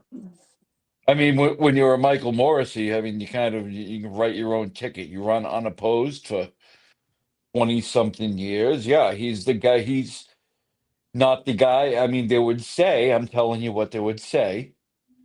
He's the guy that had the office that litigated all these trials. I mean, that's what they would say. They wouldn't say he was in there on a daily basis, head to head with defense attorneys. You know what I mean? They would work their way around that. That's what they do here. Maybe somebody can find something that he was It looks like everybody in the involved with. chat so far hasn't come up with anything. Well, Good idea. what I'm saying is, I don't think you will. I don't think you're going to find anything. How What I'm is that saying possible? How do you become a DA without ever having they're any trial everywhere. experience? That's crazy. They're everywhere. They're In everywhere. I mean, Massachusetts, maybe. it's not it's not exclusive to Michael Morrissey for sure. They're everywhere. They're lawyers who happen to be, Connected. political friggin' hacks, early on in their careers, and just I kind mean, of, it said he got in at what, 22 years old to the House yeah, seat. That's crazy. yeah, What do you? I mean, you're barely out of law school at 22. yeah. He's been around literally forever. I mean, he's part of the fabric, which is part of the problem. They would say, no, he hasn't litigated any of these cases, but he was the head in his office, oversaw all these cases. That's the way they would explain. Just saying. I'm not trying to argue with you. I'm just saying what they would say. No, I know how they'll turn it, but Yeah, it's extremely false advertisement. yeah, it's totally wrong. 100%. They like lying. Yeah. I think they get like a rise out of it. I think it makes them hard. Oh, I mean, they keep doing it time after. Yeah, of course. It All doesn't right. make them soft for sure. We're going to swap over to this because we wasted too much time on that one. I don't have enough time for both of them. So, this is the Intimidator, which he did, got it in this thing 9 months ago. So I don't think he had the T-Rex arms charges you put on him in this video, No. Kazi. He didn't have them yet, but there's 2 key phrases by the police that y'all should listen for. The one about that they don't want Tully alone in there with him. And then when they're putting him in the police car, they tell the officer, do everything by the book. Like, why would you have to tell your officer that? All right, we're making it through this video. It's 56 minutes long. So That means we can't talk. ChatRats, chat in the chat. Put your comments in the chat. Free Turtle Boy. I was arrested at my children's bus stop at the State Police Fugitive Unit and informed that I was being charged with 8 counts of felony witness intimidation, 4 charges of picketing a witness, and 1 charge of conspiracy to commit witness intimidation in regards to my activism and reporting on the Karen Hey, law girls. The very same police I had been exposing were the ones who charged me and showed up at my house to have me arrested and seize all of my devices. On December 22nd, 2023, my case was moved to Superior Court as I was indicted on 9 counts of felony witness intimidation, 5 counts of picketing a witness, and 3 counts of conspiracy to commit witness intimidation. My arrest and indictment received extensive media coverage, and throughout the Karen Reed trial, they were mentioned whenever my name was brought up. This was nothing more than a way for the Commonwealth to discredit my journalism because I was too effective in exposing corruption in state police and Norfolk County District Attorney's Office. However, no one in the media has actually sat down and analyzed the charging documents to see exactly what the Commonwealth alleges was illegal about my behavior. If they did, then they would see just how flimsy these charges are and how the DA's office is attempting to use the unconstitutional witness intimidation statute in order to criminalize protected speech and journalism in Norfolk County. On March 5th, in Norfolk Superior Court, we will be arguing our motion to dismiss, but I wanted to make this video so you can see for yourself just how outrageous these charges really are. The Commonwealth made it seem like I was threatening to visit the home of witnesses relentlessly in a live stream, but actual video shows I was talking about returning to Canton to see a DPW worker who was giving me the runaround. 94, Turtle Boy returns to Canton. This is a video posted shortly after Canton visited homes of witnesses. This is not my last trip to Canton. I will be back. I'll be back. Get used to this. These people think, pardon me, these people think I'm fucking around. You haven't seen the last of me. Get used to it. Get used to it at the 119 mark. Where's your boy Mello at, Kazi? Does anybody see Yellow Mellow? Yeah, we spotted any Mellow sightings? I think he's having issues. Whenever, I say Yellow Mellow and people get weird. They're like, oh, that was dark because he's sick. But, what? I don't think he's doing well is what I'm saying. Yeah. So I'm wondering if anybody had spotted it. They combined sentences from 2 different clips. I will be back was encouraging people not to be afraid of the McAlberts. This is not my last trip to Canton. I will be back. And more, I think people are getting, like a year or so ago, people didn't want to cooperate with the Karen Reed defense team because they're like, yeah, it's easier to keep my head down and, you know, whatever, and keep a low profile. But now, now they're like, fuck it. You know, we've made people realize, like, you don't have nothing to be afraid of. The big bad monster's not going to bite you. We neutered their ass. They can't do anything. They're not so tough anymore, are they? This is not my last trip to Canton. I will be back. I'll be back. Get used to this. These people think, pardon me, these people think I'm fucking around. You haven't seen the last of me. Get used to it. Get used to it at the 119 mark. These people think I'm fucking around. You haven't seen the last of me. Get used to it. Get used to it. But the Commonwealth makes it seem like I'm talking about harassing the McAlberts, which obviously sounds bad. But this was intentionally deceptive. I was actually referring to a DPW employee who was giving me the runaround. And I said that I would be back to get information on who plowed Fairview Road the night that John O'Keefe was killed. I can leave the message. So, yep, I can leave a message and I'll get it to him. Now watch this. He's on the field right now. Watch this. She goes, how do I spell the last name, sir? She had already written out my first name and spelt it correctly. She knows who I am. She didn't have to ask my first name. She didn't even have to ask what my last name was. She just asked how to spell it. She That's boys regular, by the way. At this point, people are messaging me now and they're saying that she is a friend. She lives in Tim Albert's neighborhood and she is best friends with the Weeks girls. That is McCabe's sisters. So this is what we're dealing with here. This is the home cooking. So I'll be back, Miss Boys Regular. I'll be back. You haven't seen the last of me because he never called. Walsh never called me today. Trotta never called me. If you think you're going to get rid of me that easily, you're badly mistaken. I will literally sit there all day. All day. We'll order Chinese. I'll make a day of it. I'll just sit there all freaking day because he's got to come back sometime. I'll be like, I've unfinished business. We didn't see Michael Morrissey today. I'll be back. Like, get used to this. Like, these people think I'm fucking around. Like, all right. It's going to consume the whole fucking show. I'm going to give you 5 minutes, Shane. Here's the link for Shane. 5 minutes. Normally we don't do this, but I'm tired of hearing about it. So let's see what the dealio is. Because it's become a thing now. So there's the link. I don't know what it's about, so we'll figure it out. Come on up and tell us. Just mind your P's and Q's. Because watch Mary B. Boom. Boom. That could be you. And I don't really know how to tell you. I don't know how to tell you to come through StreamYard. I've never been through StreamYard on somebody's show. But all of these people could tell you if you're having a hard time. Click the link, go down and enter.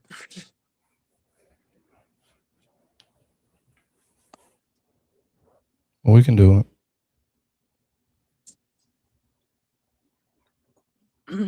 No, I've seen him in the chats a little bit, but I don't really want to be involved in the drama. So if it's death threats or some shit like that, I really don't want it to be on here. But I'm also equally tired of hearing about it in the chat. So let's get it over with.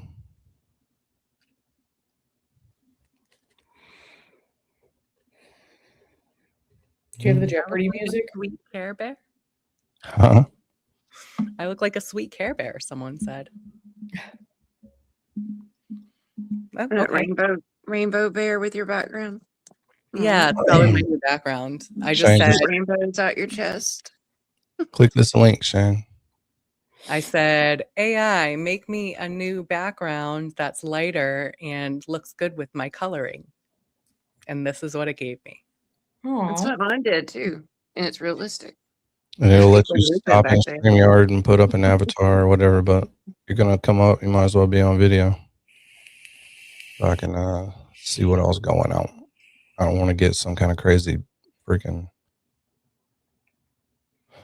porn bomb or something like that.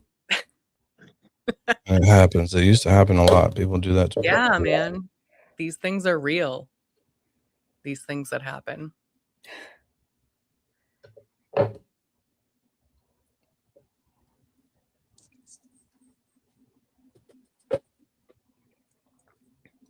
I wish I had like some Jeopardy music or something.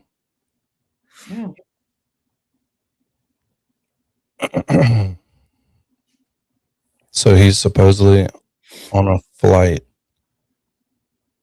or was on a flight with JFK. Like recently, or we don't know any more than that. I don't know, because when you asked if it was a real plane, I thought the response was no, so I don't know.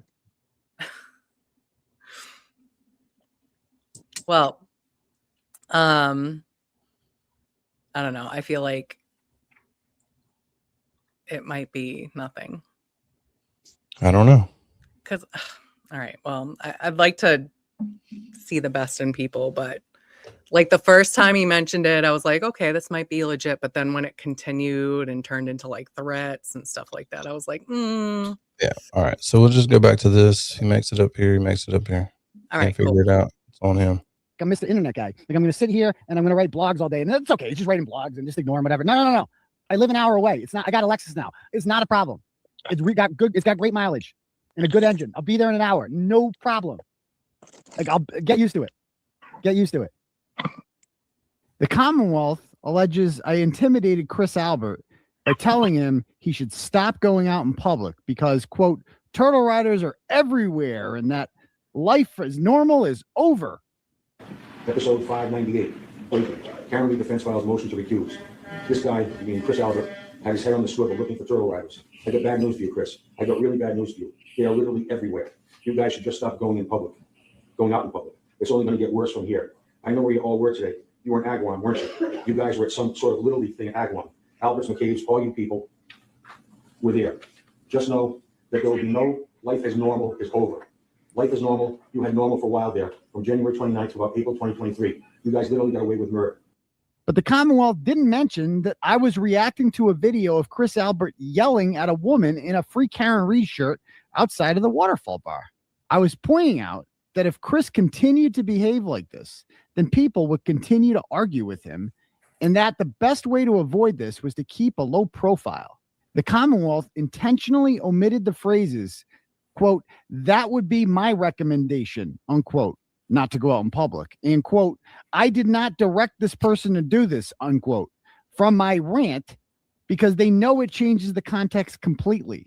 So wild shit happened like the last couple of hours in Canton. So a woman, oh nice, a woman has a turtle rider, I believe her name is Deanna. You guys got to see this. Okay, so she goes to the Waterfall Bar today. I don't know if she's from Canton or what, but I'm gonna bring this up for you guys if you haven't seen this yet. So there, she posted this and she says, this is Chris Albert, right? We are at the Waterfall, and there he is in the middle of the afternoon at the bar. I don't know if he drove there or not, because I don't know if he lost his license. When people forget about Chris Albert, I mean, look at that face, by the way. Look at that face. That is the face of a man who he knows he's being photographed. He's pissed. He's not happy about it. Like, I confronted this guy a couple weeks ago. This guy's got his head on a swivel everywhere now. He's like, turtle riders, where are they? I got bad news for you, Chris. I got really bad news for you. They're literally everywhere. You can't, like, you guys should just stop going out in public. Like, that'd be my recommendation. And it's only going to get worse from here. I did not direct this person to do this. I can't stop them. They're everywhere. They don't like you. Nobody likes you. You guys killed someone. You literally killed someone. Not you. You didn't do it. You raised someone who did it. And, your big bro did it. But and you obviously know this and you're helping to cover it up. But I guess you didn't kill anyone. So you got that going for you. So good job, Chris. You just raised the killer. Anyway, and we're going to get to that too. But he's obviously, when I saw him, like, this dude is ready and looking around. They insist on going out in public. Like, Chris, I know where you guys were today. Y'all were in Agawam, weren't you? I got pictures of you on my cell phone. I got people sending me pictures. You guys were at some sort of Little League thing in Agawam. I got pictures of Courtney Proctor. I got pictures of, who was she with there? I forget. There's a whole crew here. Alberts, McCabe's, all you people were there.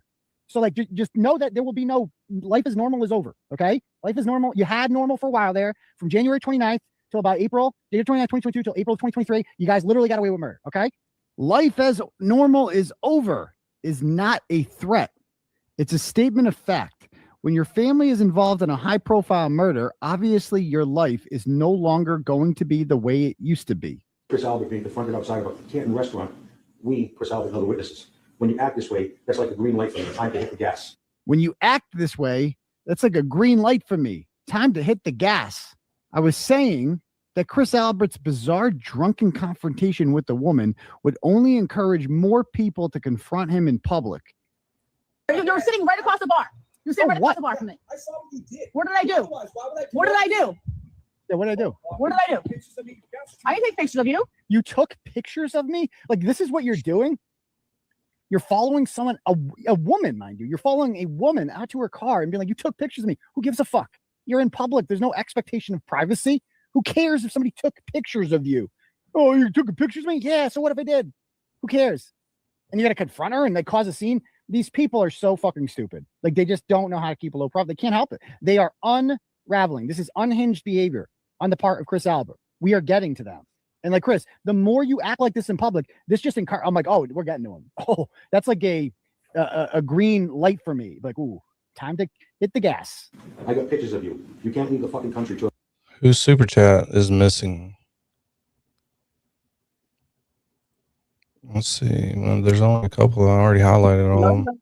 Lola the good dog keeps asking, I think. And then we'll ask you to read them. Oh, yeah. There's Lola's right there. That was earlier. What happened to the guy that was supposed to come up? He wants a phone number instead. He wants what? I don't have a phone number for the show. A phone number? Yeah.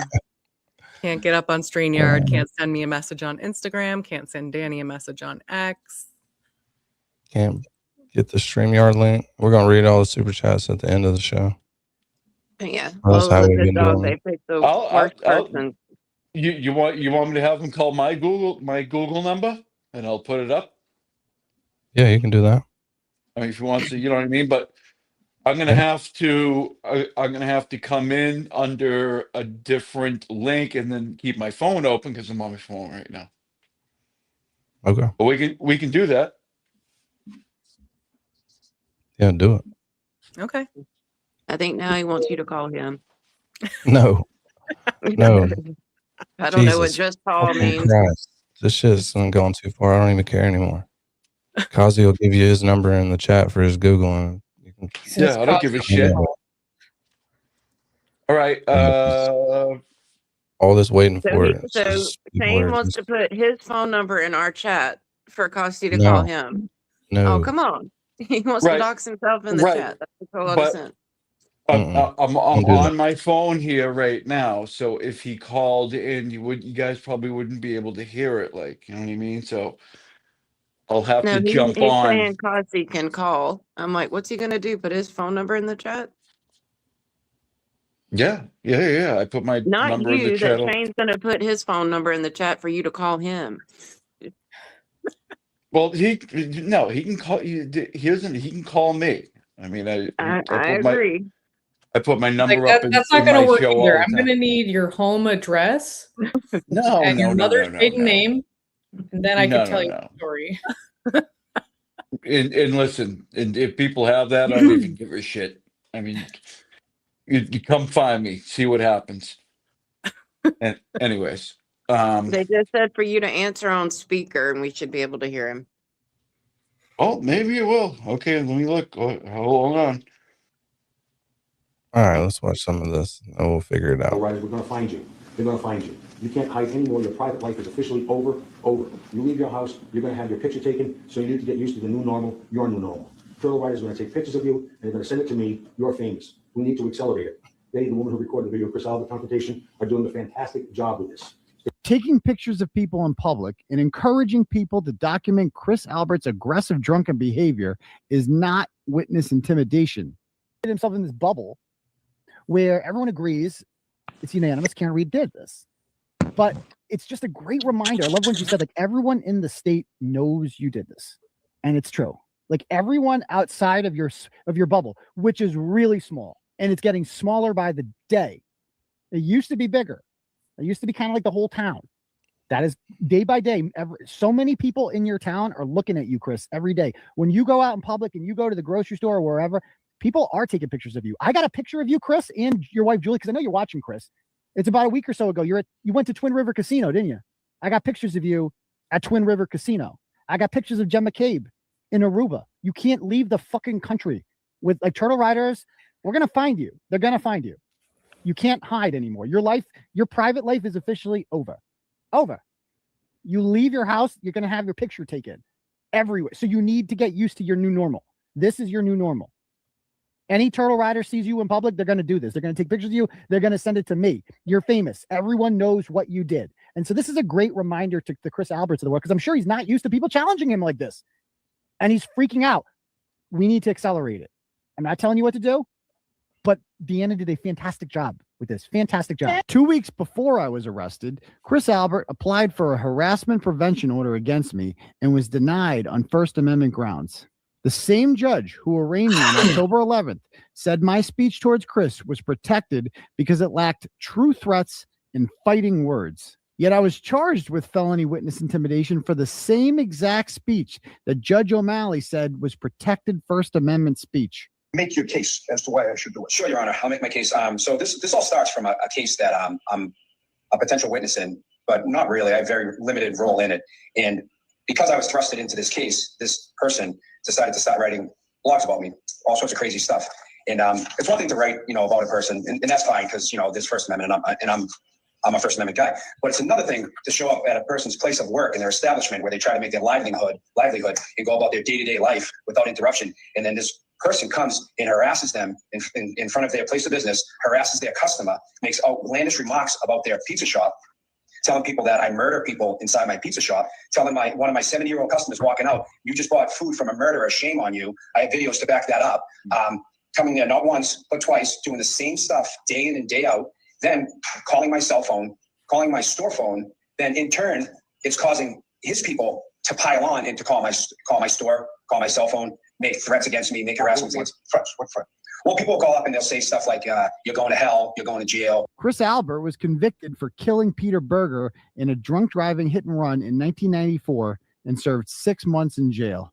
And shows up at one of my select board meetings 2 days prior to harassing me at my place of employment, where I try to provide for my family and make a living, and then standing 3 feet behind my ear, sticking up the middle finger to me and getting it within 2 feet of my ear and filming it.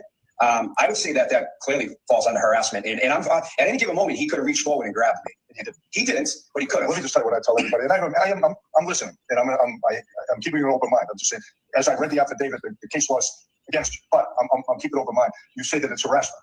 It is under the Webster Dictionary, harassment. Under Mass General Laws, Chapter 258E, though, even the middle finger is speech. Emails are speech. Speech is speech, obviously. Anything like that. And the case law is pretty clear. They have to be, I'll quote from the case, and then I'm going to keep hearing. The case is NM versus PR. It's appeals court case decided on November 19th, 2020.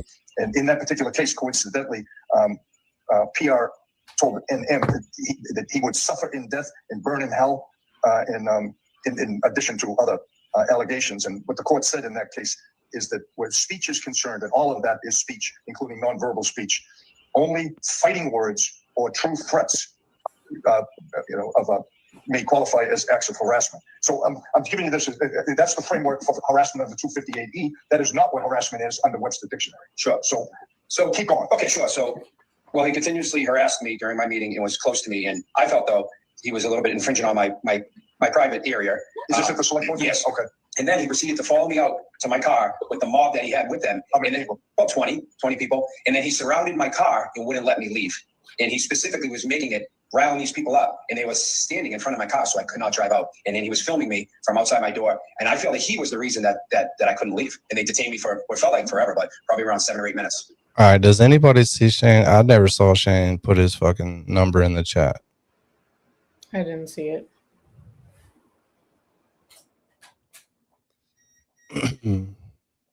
So I think we're being bamboozled.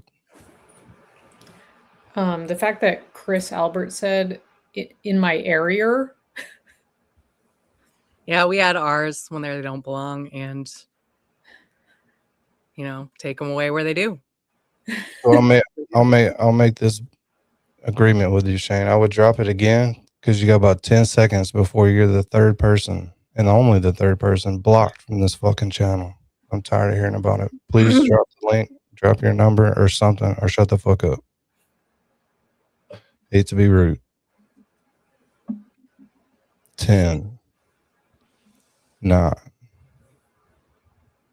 8, 7, 6, 5, 4, 3, 2, 1. Later, Tater.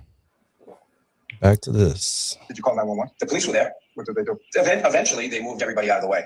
But at that moment, I didn't know if they were going to start punching my car. Oh, no. You know, in the world today. Shame on you! Shame on you! Shame on you! Shame on you!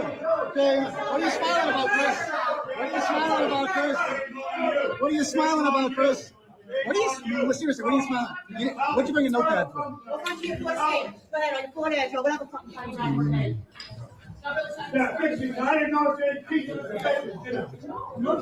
Is democracy dead in Canton? Have you guys banned is the First Amendment officially suspended in this town? Chris. Whoa, whoa, whoa, what's this violence? What's this all about? Chris Albert is an elected official and didn't tell the judge that he slammed the door on me and laughed the whole time, despite being in quote unquote fear. When are you going to resign from the Board of Selectmen, Chris? We have it on tape. We have it on tape, Chris. We have it on tape. Chris, we have it on tape, you murderer. Don't you think you should resign, Chris? Isn't it kind of ironic that you're on the traffic subcommittee, but you killed a man?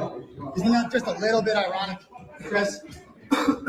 Chris, what time did your son Colin leave 34 Fairview Road on the morning of January 29, 2022? Who picked him up? Who called Allie McCabe to pick up Colin that night, Chris? Who called Allie McCabe to pick up Colin? Was it you? Whose Ford Edge was that parked that Lucky Laughlin saw at 3 in the morning, Chris? I'm not driving tonight. What? I know all about you. Chris. Oh, wait. Do you have a license, Chris? Do you get to keep your license after killing a man? You know what? I'm not all right. Do you? Oh, you need an escort, Chris? I'm not going to hurt you, Chris. I just want to ask you a few questions. Come on. I'm not going to hurt you. Okay, so I'm not going to beat your ass. I'm not going to jump you. I'm not going to... No violence at all. I'm not going to punch your car. Nope. Just hold my phone up and ask you some questions while you walk to your car. Felony. Come on. Chris, are you at all worried about your son going to jail? Are you? He's laughing. Does he look intimidated? Are you worried about Brian going to jail for killing Boston Police Officer John O'Keefe for their role in murdering Boston Police Officer John O'Keefe? Do you think that's funny, Chris? Chris, how do you afford a car if you owe $60,000 in taxes? How'd you pay for this car, Chris? Chris, What was that? With money, with that, with money. I mean, what's confusing about that, Chris? You did kill a man, right? You gonna kill me? You gonna kill me? There we go. Shame. Shameful man right there. Chris Albert. To commit witness intimidation, you must attempt to impede, obstruct, or interfere with a trial. Brian Tully told the grand jury that my speech was witness intimidation because I said, quote, I don't want this to go to trial. Episode 604, entitled Colin Albert Drops Out of School, Brian Higgins Flipping, is the end near. I said from the beginning, I don't want this to go to trial. That is this defendant's words himself. I don't want this to go to trial, referencing the Karen Reed case. But the Commonwealth intentionally left out that I was speaking in favor of a motion to dismiss. I clearly stated that I would love for this to go to trial because it would be entertaining, but that I thought the ethical and moral thing to do was to dismiss the case. I've said from the beginning that I do not want this to go to trial. Not that I fear her getting found guilty or anything like that, but just that's a sham. Like, it should never go. Like, this should be dropped. If there's any justice in the world, these charges should be dropped, and the people that actually did this should be charged for it. But at the same time, like, how long can this go on for? Like, and how much stress does this take on a human being? Like, this has to be. Kazi G, so Shane got blocked. Yeah, screw him anyways. I mean, it's too much work. Well, if he'd have put his number in the chat, one of the mods could have found it easy. Yeah, I mean, whatever. I mean, Discord's asking me to, basically to do facial recognition. Like, come on, Discord? Dude. For what? Crazy. Yeah, and it's like I grew kind of a beard since the last time I signed up, so it's not taking my facial recognition and shit. You grew a fake nose and mustache? Yeah. Forget it. Yeah. I'm done. But anyway, good luck, Shane. Good talking to you. You haven't checked your X messages. I've sent you messages on X too. I know. Wait, are you not in Discord? Because I've sent you stuff in Discord. Yeah, I'm gonna have to pay more attention to it.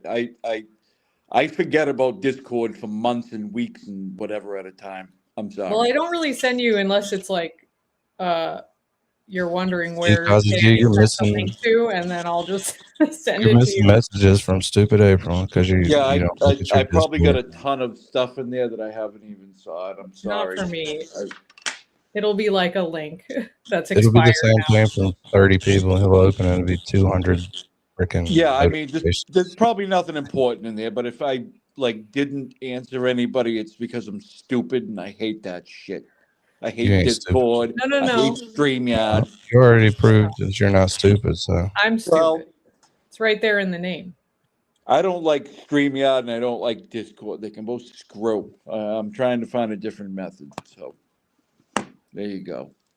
See, now I just talk crap about the biggest streaming platform on YouTube, and they're probably going to come after me, but whatever. it's really gonna suck next time you open it up. I know. They're going to You're be like, like, Cosby, hey, remember that deal we made? We're going to change that. Yeah. All right, here we go. Putting years on Sorry. Karen Reed, like mentally.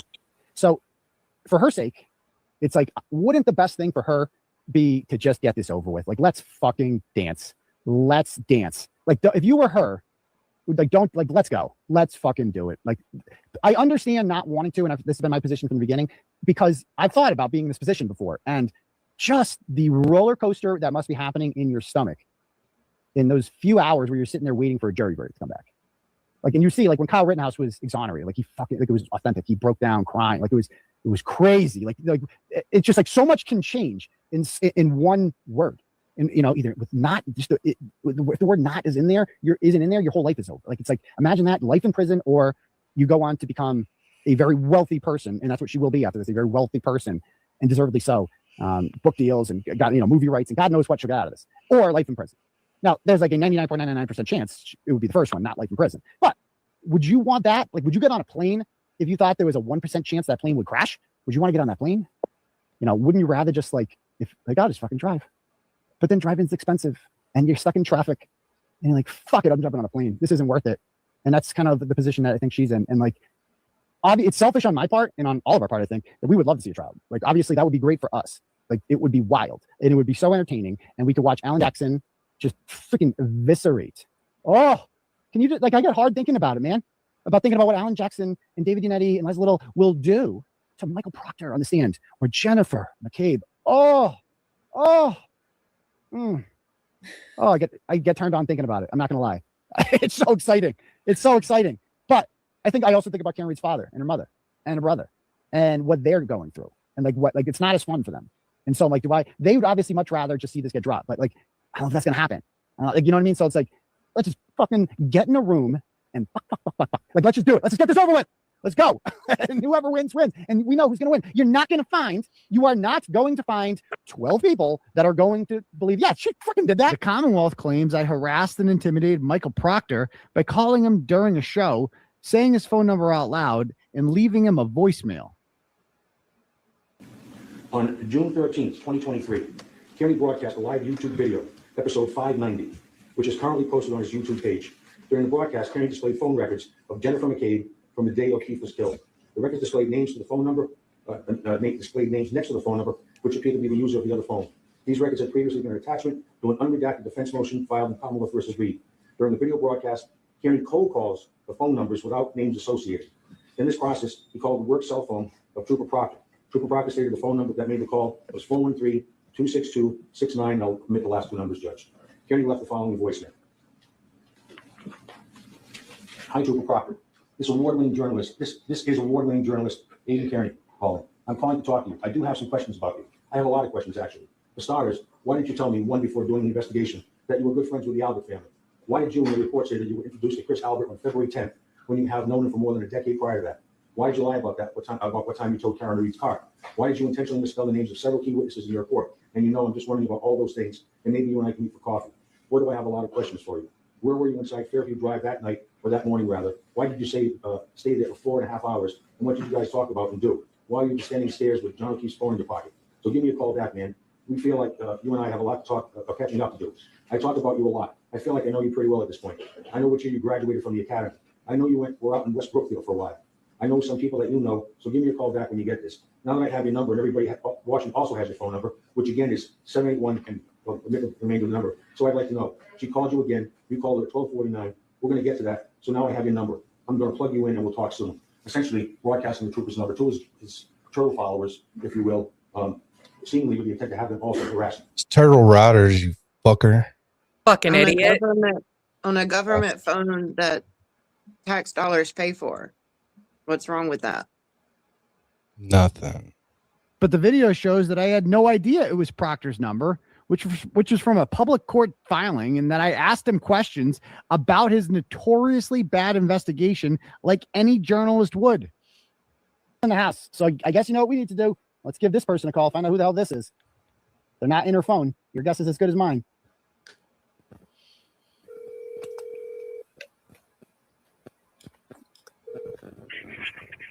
Hi, you reached for Michael Proctor with the Norfolk County DA. It's Proctor. It's Proctor. It's fucking Proctor. Thank you. At the tone, please record your message. When you finish recording, you may hang up or press 1 for more options. Hi, Trooper Proctor. This is award-winning journalist Aidan calling. I'm calling to talk to you. I do have some questions about you. I have a lot of questions, actually. For starters, why didn't you tell anyone before doing the investigation that you were good friends with the Albert family? Why did you, in your report, say that you were introduced to Chris Albert on February 10th when you had known him for more than a decade prior to that? Why did you lie about what time you towed Karen Reed's car? Why did you intentionally misspell the names of several key witnesses in your report? And you know, I'm just wondering about all of those things. And maybe you and I can meet up for coffee, because boy, do I have a lot of questions for you. When you were inside Fairview Road that night, that morning rather, why did you stay there for 4.5 hours? And what did you guys talk about and do? And why were you descending stairs with John O'Keefe's phone in your pocket? I wonder where he got that give me a call back, information. man. I feel like you and I have a lot of catching up to do. I talk about you a lot. I feel like I know you pretty well at this point. I know which year you graduated from the academy. I know you were out in West Brookfield for a while. I know some people that you know. So give me a call back when you get this. Now that I have your number, and everybody watching also has your phone number, which again is 781-364-0165. So I'd like to know, oh, she called you again. You called her at 12:49. We're going to get to that. So now that I have your number, I'm going to plug you in and we'll talk soon. Bye. The Commonwealth claims I intimidated Proctor's wife, Elizabeth, by encouraging people to leave negative reviews on her employer's Facebook page. Any further rights? I can think of two people who deserve to lose their jobs over this alleged conspiracy about Karen Reed, though. Michael Proctor and Elizabeth Proctor. These two lowlifes think they're untouchable. They're nothing but bullies who terrorize people for years, but now they've met their match, meaning the defendant. In the post Karen states, Elizabeth works as a human resource manager, and I'll omit the place of employment, and posts the main number for the company.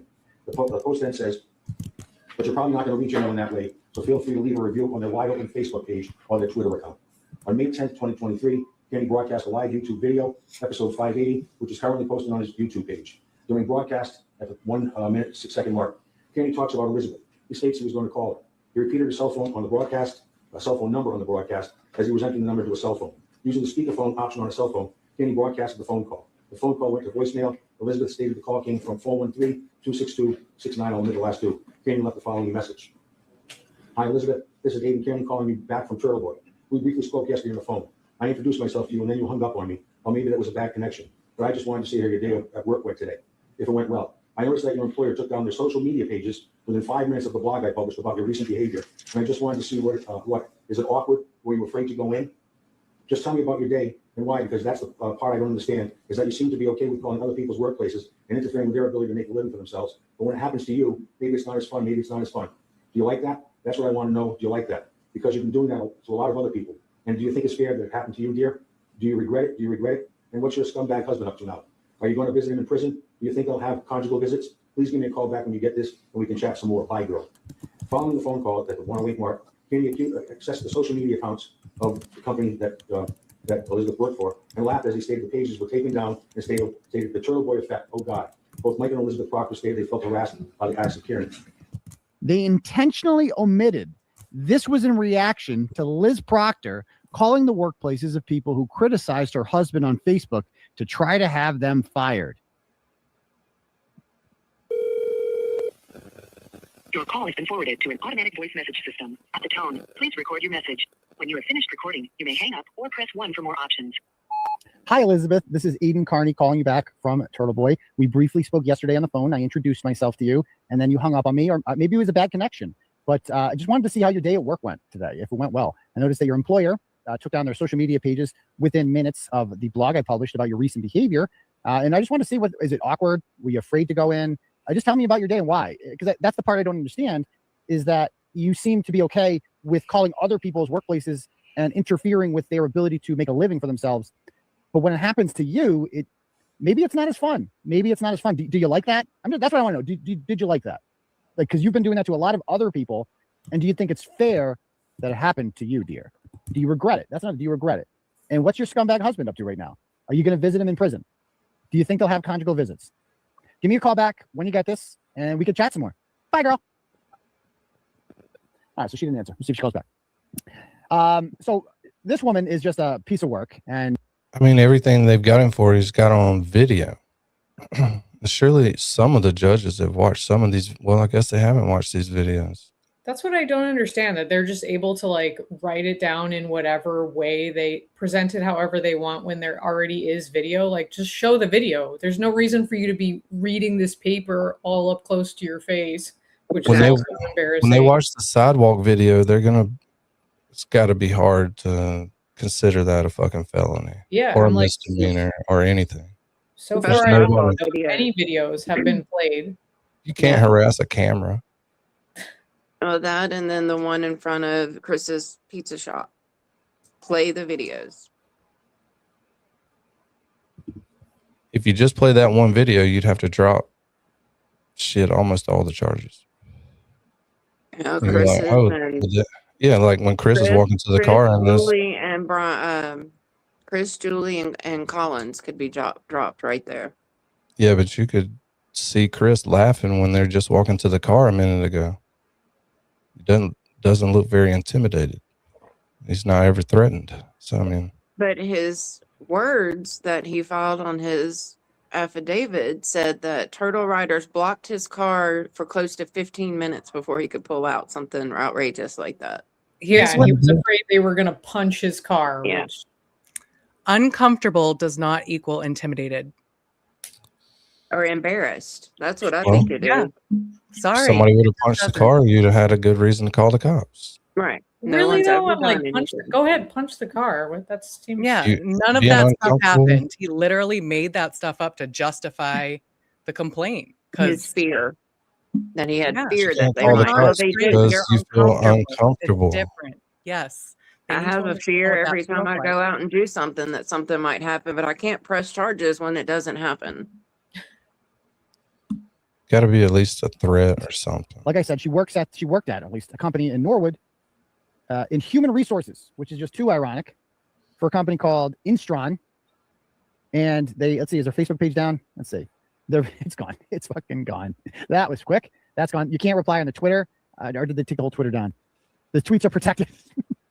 The Turtle Boy effect. Oh God. Is this picture of Elizabeth Proctor still up? Is that still up? It's still there. Oh, it's still up. You just can't comment on it. You just can't comment on it. Okay. That's a shame. On August 25th, 2023, DA Mike Morrissey issued a press release claiming that Michael Proctor had no personal relationships with any of the witnesses. Trooper Proctor was not there and did not plant evidence at 34 Fairview Road. In addition to having no opportunity to plant the evidence, as has been suggested, Proctor would have no motive to do so. Trooper Proctor had no close personal relationship with any of the parties involved in the investigation and had no conflict. And he had no reason to step out of this investigation. Every suggestion to the contrary is a lie. 1 month later, on September 25th, Jennifer McCabe's car was seen parked in the Proctor's driveway. Dude, on the lawn? I knew that was Jennifer McCabe's Jeep, but wanted to double check for journalistic purposes. So I made a post asking for someone to run a license plate for me, something I have done dozens of times. Say it again. She has a personalized license plate. He knew it was her. Mm-hmm. I didn't even see the license plate. I was like, dude, she's on the lawn. Like, absolutely not.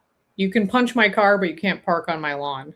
And that's also And evidence you that they can't- must be close, because you don't just park on someone's lawn. Yeah, unless you what know the them heck? well. But he accused Aidan of spitting on his lawn. That's a crime. Baby, you could punch my car. Baby, it's a good Beatles song. You guys know that? Spitting on your lawn is a You just fucking. reminded me of Danny, we need the clip again at some point of Runkle singing, I wasn't born with enough middle fingers. Yeah, we Oh, need it's a a great song. We song. can clip that. Get that uploaded. So Yeah, we that's can have that. my new winter hit song. Baby, you can punch my car. I Oh love my it. God. You're a loser guy. This is a good one. And I will not be intimidated. I will not be silenced. And we will continue on our journey for justice for John O'Keefe and for Karen Reed. I like that one. This is a good one. All right, here we go. Back to this. We're halfway through. Over the years to identify scumbags. Several people reached out and offered to run the plate. All of them came back with one name, McCabe. This proved that Morrissey lied in his press release about the Proctors not having personal relationships with any witnesses and was a major news story. But Proctor and the state police called this act of journalism conspiracy to commit witness intimidation and indicted me and one of the many people who ran the plate. On September 25th, 2023, at 8:04 p.m., an X account, formerly Twitter, associated with Kearney, posted this message and photograph.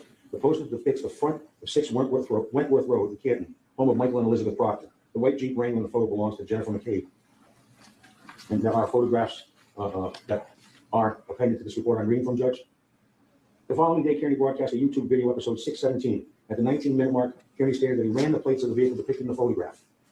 Kearney showed photographs of 3 vehicles parked at the address. He showed photographs of each vehicle and stated the registered owners of the vehicles by name, Michael Proctor and Elizabeth Proctor. The term ran in regard to a motor vehicle registration is commonly used in law enforcement. The term means the information was queried through law enforcement database for the purpose of obtaining information. Kearney used the information in a blog entitled Kenton Cover Up Part 161. Jen McCabe was seen at the Proctor's house at 6 p.m. tonight, despite allegedly not knowing them personally. I would parenthetically state, Judge, that it was later determined through an investigation by state police that a dispatcher in the local police department made contact with Kearney and unlawfully and illegally accessed. A journalist reporting with evidence that the DA lied isn't witness intimidation. To be guilty of witness intimidation, a person must attempt to interfere with a trial. The Commonwealth claims that I did this by saying that I liked the Free Karen Reed billboard on Route 1 in Foxborough. On September 18, 2023, Kearney posted a blog entitled Canton Cover Up, Part 142. Free Karen Reed billboard goes up on Route 1 outside Gillette Stadium in Foxborough. More to follow on his website. The topic of the blog post was about a billboard that read, I had nothing to do with the billboard, but they claim that saying that I liked it was an admittance that I'm attempting to paint the jury pool. Although millions of people know about the injustice that has happened in Norfolk County, I would bet that over half the population of Norfolk County has never heard of Karen Reed before. That will change because of this 3-pronged billboard blitz. It's really time for people in Norfolk County to know about this story because that is where the jury pool will be chosen from. Essentially, Judge, an admission that he's seeking to taint the jury pool. Felony witness intimidation charges and 4 counts of picketing a witness came from the July 22nd, 2023 rolling rally in Canton. During the rolling rally, I led a group of around 100 people and peacefully protested outside of the homes of Brian Albert, the Proctors, the McCabes, Julie Nagel, and the Canton Police Department. Outside each residence, I gave a 5 to 7 minute speech explaining their role in the cover-up of John O'Keefe's murder. Crowds did the same thing outside the homes of Aaron Hernandez, Brian Laundrie, Scott Peterson, Derek Chauvin, and many others who protesters believed were guilty of murder before they were ever charged. This is how peaceful protesters at the rolling rally viewed the Proctors and McAlberts as people who evidence shows were involved in a murder. On Saturday, July 22nd, at approximately 1200 hours, Kearney departed Shaw's 134 Nathan Street in Norwood, accompanied by a number of motor vehicles for something publicized as a rolling road rally. Kearney began a YouTube live video. The YouTube Live allows users to broadcast live videos on the YouTube platform, which can be later saved and distributed on a user's account. At the beginning of the video, Kearney is operating a motor vehicle and stated at least 100, 200 people are in the caravan of vehicles. He further stated that he did not broadcast the locations of the protests prior to the departure of the rolling rally. I announced that we were coming ahead of time. I filmed the entire event. Not a single person stepped foot on anyone's property, and the entire day was peaceful. Police call logs show 0 calls to police to report any criminal behavior. Brian Albert wasn't home. We're going to be driving by. What the hell's going on? So we're here to peacefully protest. So this is the home somewhere here. Hey, what's happening? So we are peacefully protesting outside of the home of Brian Albert. We don't know if he's home right now. I don't see his cars here. But the former Marine, trained boxer, and fugitive unit BPD sergeant told the grand jury that I made him feel intimidated and that I was saying things of a harassing nature. He told the grand jury that I exhorted him to tell the truth in an attempt to influence his testimony. As seen in the video, I never once told him to tell the truth. I just explained his involvement in the murder of John O'Keefe. This is the home of Brian Albert. Brian Albert is a Boston police sergeant who lived in Canton, comes from a very well-connected family. On the day of January 28, 2022, Brian Albert went to New York City with his friend Brian Higgins, ironically, to go to a funeral for a New York police officer. They doing some drinking. They came back that night, and then they went out. They went to a bar called the Waterfall Bar, where they met up with another Boston police officer, what's happening, named John O'Keefe. John O'Keefe was dropped off at their house afterwards after being invited there by a woman named Karen Reed, his girlfriend.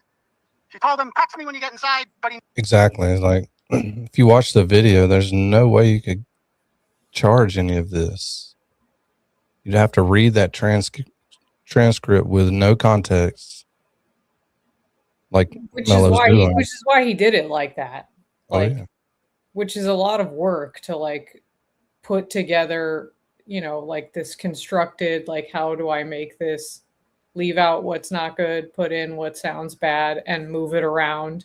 It's like the second that all this shit gets played in court, it's like, if I was a juror, I'd be like, why am I here? Am I getting paid because this is... You're going to pay me $5 to sit here and watch these videos all day? And everybody in the courtroom's either laughing or going, this is a felony? Yeah, everyone's... Yeah. It's like, okay, can I subscribe while I'm sitting here? You're not going to find him say anything threatening or anything about don't testify.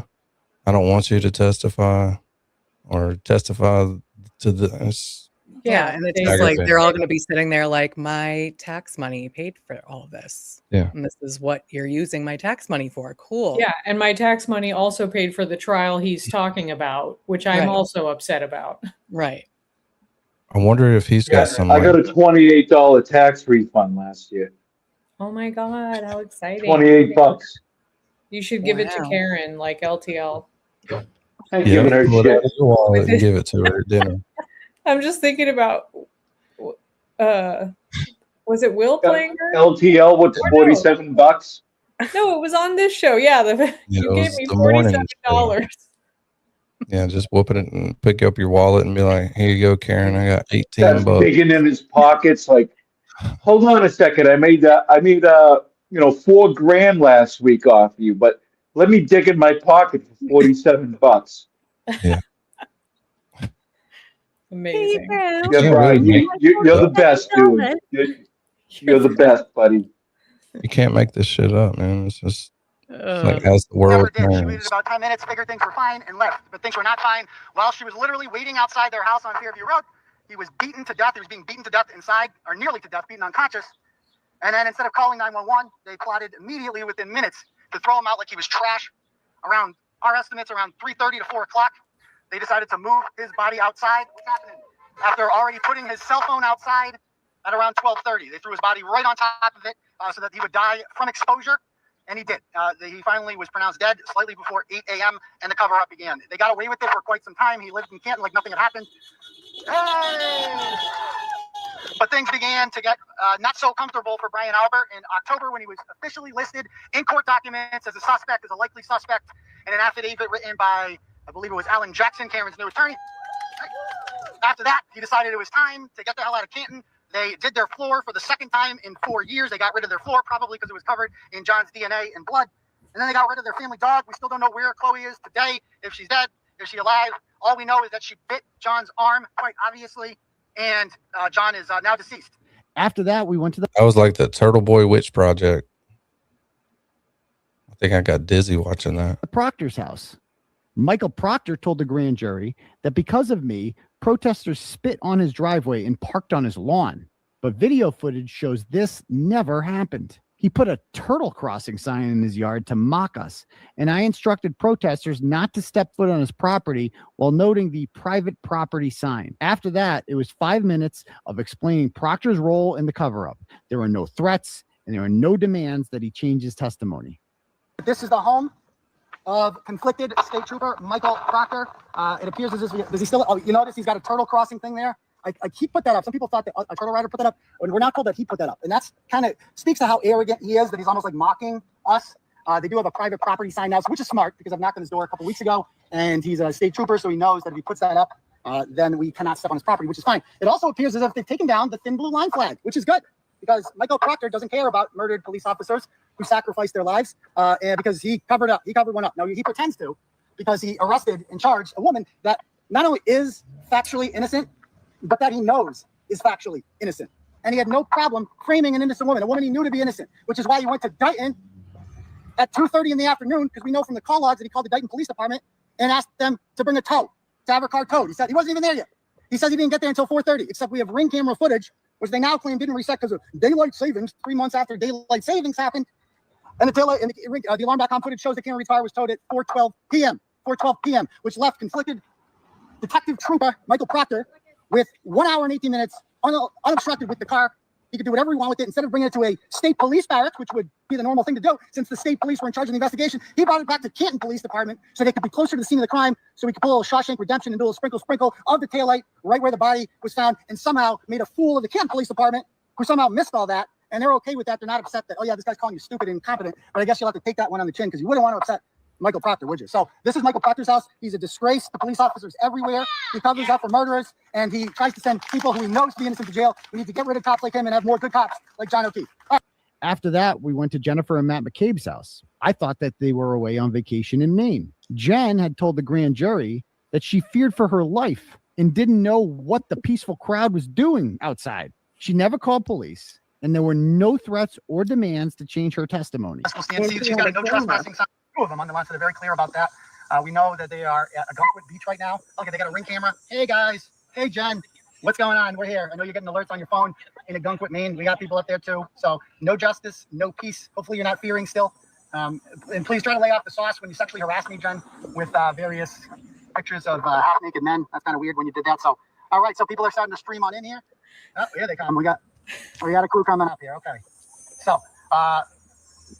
Let people roll, and some people just walk. The Proctor house. Where did you even get those pictures of John Como? He posted something those? went terribly wrong by 12:20. I never knew the story behind that. Like, did he post those somewhere, or did somebody privately share? I thought they sent them on Facebook Messenger or something. Well, I know Jen sent it to TV on Facebook Messenger, but how did Jen get them? Like, did John share them, or did someone share videos or pictures of John without his knowing, and they ended up in Jen's custody? Cop's daughter said Jennifer McCabe sent him to Turtle Boy. Yeah, but how did Jen get them is my point. John Como. Yeah, I mean, good question. I mean, who knows? Man, there could be 100 people. Well, surely John didn't post those somewhere publicly. So did he? So you would think there would have to have been a relationship between the two, right? I mean, we know he's married and stuff, but I mean, I'm just curious. I never heard the origin of the pictures. I mean, you bring up a good point, and is Jen sharing revenge porn? Like, Canton Chronicles seem to be smart people, but they've been platforming James Jackson for a while now, and kissing his ass as much as they possibly can, which is really weird. It is weird. Anyways, happy Saturday. Happy Saturday. All right, let's see. We're not going to make it. We got 25 minutes. 12:29, within minutes. Jennifer McCabe was not even thinking about calling 911. Her first instinct was to cover this up. She called his phone and answered it, knowing that he was unconscious, to make it look like he was still alive. She then texted and called him 6 times between 12:40 and 12:50 a.m. to make it seem like, oh, you're coming, John? I'm really worried about you. But she knew exactly where John was. John was bleeding out in the basement. His life could have been saved. She made a conscious choice not to save it. She made a conscious choice not to save his life when she could have. And then she left. Gave 2 people a ride home, including one person who lives close to John, so she could go by his house and see if Karen Reed was still awake. And then she got home, and instead of going to bed after a night full of drinking, she decided to Google how long to die in coke, which is a really freaking weird thing to Google. Protesting someone who you believe is involved in a murder is not illegal simply because they are a quote unquote witness. At 2:27 a.m. She then stayed up all night despite being drunk all day. She was up at 4:53 a.m. when Karen Reed finally called her. And literally she was watching the minutes tick by. Every minute that went by, she felt more and more confident that she was going to get away with it because it was more and more likely that John would die and not wake up and tell the world what they did to him. Then she filled Karen Reed's mind with poison and lies on the way over, pretending to be her friend, and then told Michael Proctor a bunch of lies. When she spoke with police at Brian Albert's house, she told them something, but apparently it wasn't enough because she had to call back her good friend Michael Lank. She also went to Lank's house the next day and hid this for 3 years. Just remembered it at 9 a.m. He comes back, takes a statement. She deleted all of those messages. Phone Her calls. Safari. Never deleted anything before. Never deleted a single Google message out of thousands of searches. Just that one.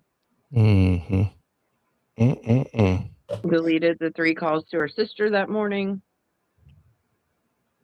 And a little sketchy.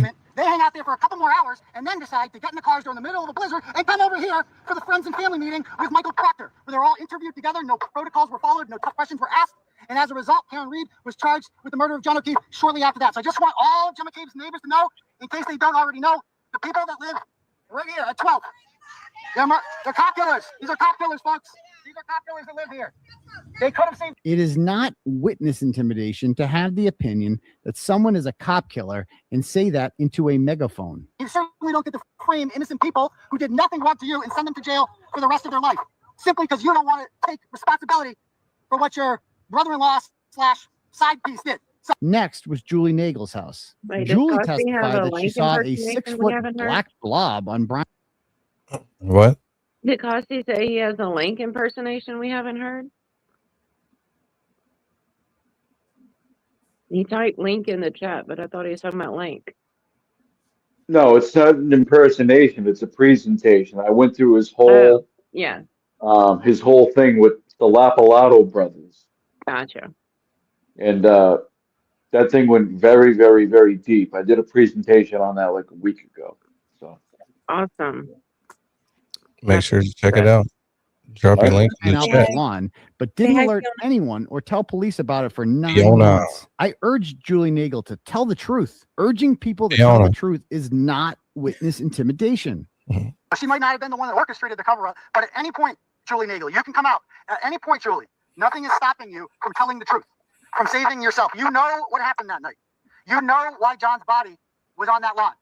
You know why he has that huge laceration in the back of his head. You know that he was bleeding out. I'm sure it was traumatic to be in that house. Juliana Nagel, 25 years old, lives, I'll omit her address, in Canton with her 2 parents and 2 siblings. Juliana was home with her mother at the time of the protest. Juliana and her brother were present at 34 Fairview Road and had been interviewed by investigators. When Kenny arrived at 79 Highland Street, he identified the residence as her home. Kenny made a statement to get the attention of their neighbors. He described how O'Keefe was beaten to death at a house where Juliana was present. He stated at any point, Julie Nagel, you can come out at any point. Nothing is stopping you from telling the truth. You know what happened that night. He continued to state, you can't get away with it anymore. Too many people know you're going down with them. Nothing is stopping you from coming forward and telling the police what happened. Kearney claims Nagel lied to investigators about her observations the night O'Keefe was killed and is complicit in the cover-up of a murder. Kearney stated, you might as well tell the truth and let the world know what happened. Neighbors, maybe you guys can help us pressure them into this. Julie Nagel was involved with, was at the murder of a Boston police officer. She knows what happened and she is actively involved in the cover-up. She should not be able to walk around town like none of this happened while an innocent woman named Karen Reed suffers the consequences of her silence and her complicity. The truth will set you free.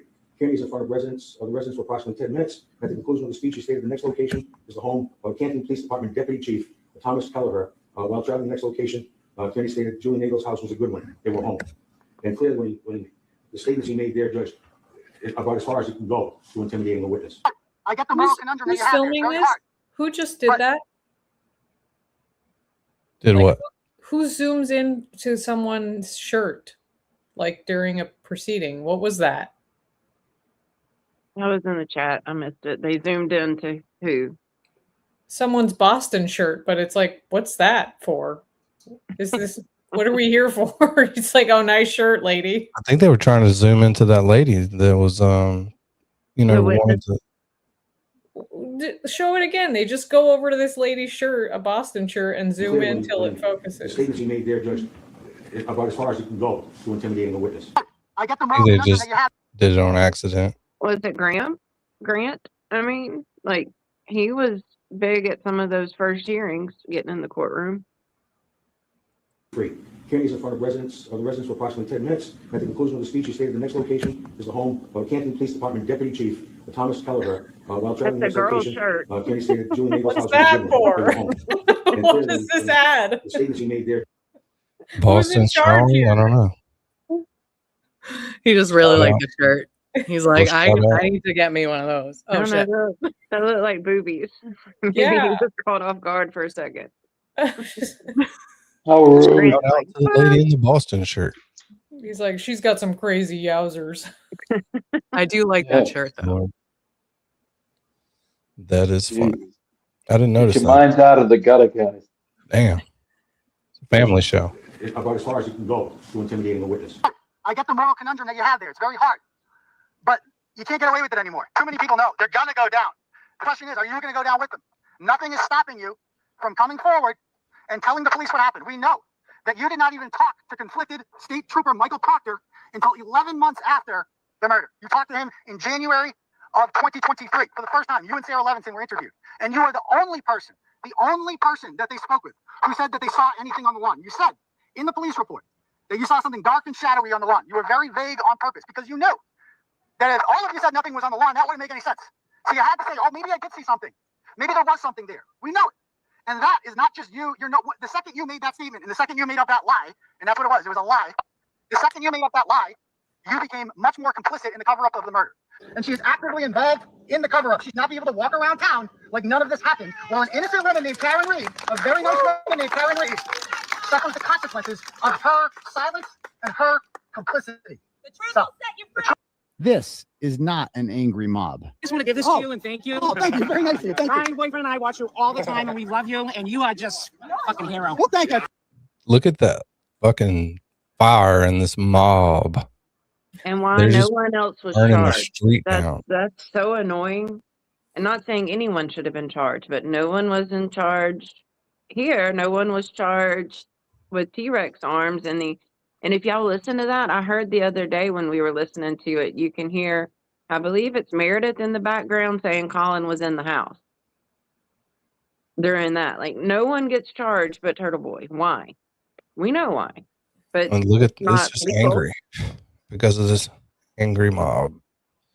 It's a horribly angry mob laughing and taking pictures of each other.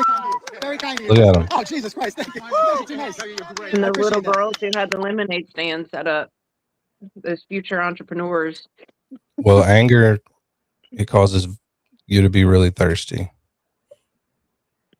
So you need the lemonade stand. Plus, did she have a permit to have that lemonade stand?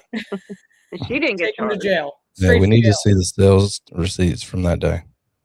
That's what we need. On May 30th, Jennifer McCabe tried to get an order on me and was denied on First Amendment grounds. Judge Walsh denied the order because my speech did not contain true threats or fighting words.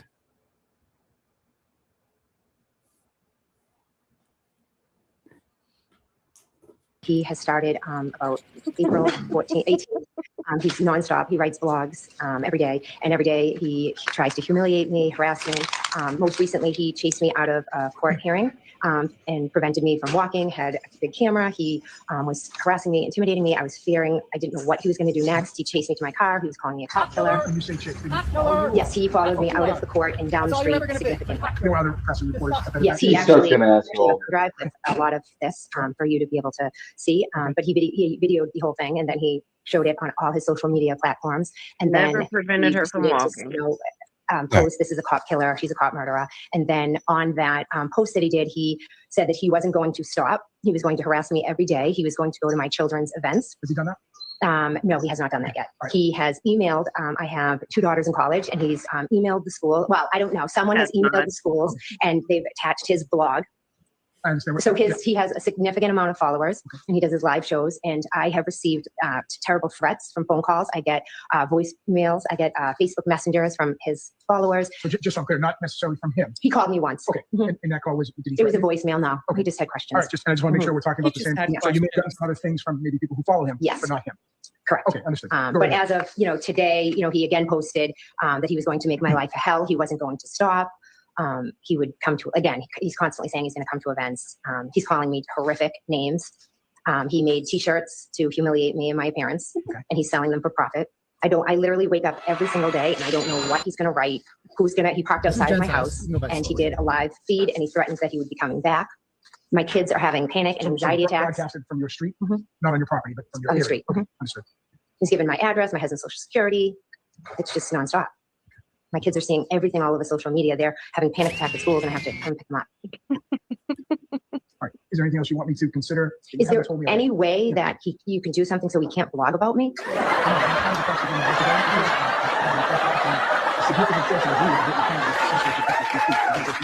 I'm sure you can appreciate it. You're the quote-unquote member of the press. Probably not the message you're hoping to hear. No, I understand. But so that's kind of where my ruling is heading based on everything you've told me. And I know it could be upsetting to you and your family. But I have to be honest, I'm not inclined to issue the order for that reason. If there's anything else that you want me to look at or consider, I'm happy to do it. If you've kind of given me the flavor of what this has been like, I do appreciate it. And you went to great lengths to write a very detailed affidavit. But I would need to find, by a preponderance of the evidence, a substantial likelihood of the immediate danger of abuse as defined by the law. Because of the free speech issues and his status in the press, I'm just not getting there. Okay, so him like chasing me out of court and intimidating me? Yeah, I mean, well, that's why I asked you. I kind of asked you that question. Look at all the other reporters who were there. He came down the street, walked in front of me, was saying terrible, nasty things, then walked behind me and followed me to my car. I mean, it was a good distance. I couldn't even make it across the street because he was in front of me. He was bumping into my husband. Then we're getting into our car and he's yelling, "Cop killer, cop killer." I don't know if he was going to come over to my car. I don't know what this man's going to do. Right. He seems to be getting more and more agitated every day and saying he's going to do things. Then I see live video outside of my house and telling me he'll be back. Well, what I will say to that is, and I'm not wishing that this escalates in any way, shape, or form, but just because an event today comes before the court and the court rules one way, doesn't mean that if there is a change in circumstances, we can't come back and ask the court to consider it in the future. I'm just not hearing enough of what I would need to hear under the law for me to do what you're asking today. Okay. I hope I explained that well enough to you. And the thumb drive that I prepared. Yeah, I mean, you can certainly tell me, is it things that one would see on his news or his page? Yes. Things of that nature, kind of like you've described in your affidavit. I'm happy to have that be part of the record. I think I get the flavor again of what you're telling me. And again, his association as a member of the press really doesn't change sort of where I'm going with my ruling. Okay. But I'm certainly happy to include that as part of the record if you want. Okay. All right? Yeah. All right. Well, thank you very much. So that will conclude the hearing. I'm going to decline your... The incident most cited in the grand jury was a June 5th lacrosse game where Canton was playing at Bill Ricca. I knew Jennifer McCabe would be there, and I wanted to ask her why she Googled how long to die in cold at 2:27 a.m. When I attempted to ask her questions, I was pushed by Matt McCabe. Jen told the grand jury that she told me she didn't want to answer any questions. The video shows that she laughed at me and wasn't the least bit intimidated by my presence. Like the rest of the witnesses, Jen does not claim that I physically threatened her. Instead, she says she experienced emotional harm. Massachusetts is the only state where the witness intimidation statute includes a provision for emotional harm. Using the excuse of emotional harm, which can't be measured or proven, is just a way for the Commonwealth to outlaw uncomfortable speech. It's blatantly unconstitutional. As soon as I arrived at the game, Matt McCabe asked me, "Hey, tough guy, how you been?" He then mocked me for being shorter than him. This is not the behavior of someone experiencing any sort of harm, fear, or intimidation. Hey, Matt, how you doing, pal? Good, how are you doing? How you doing? Hey, Jen, how you doing? Fancy seeing you here. How are you? All right. So how did court go the other day? Sorry, do you have a child on the team? Do you? I do, so I'm trying to watch. No, I'm at a public event, so I can do whatever I want. So anyway, so Jen, I have a question. Did you think that you could outsmart Karen Reed? Did you? Do you think that's funny? Do you think that's funny? How long to die in cold? What is this gentleman doing? Look at that, the rich face. Hey, Jen, are you worried about what's going to happen to your family when you go to jail? Don't touch me. Why are you shaking, Touch dude? me again. Why are you Touch me shaking? again. Touch me again. So, Jen, are you worried about what's going to happen when your kids go to jail? Touch me again. When you go to jail, I apologize. To your children. Are you worried at all about that? Huh? Oh, what's going on here? Oh, you're so fast. Oh, what are we doing? I'm sure you were. Jen, did you think that you could outsmart Karen Reed? Yes or no?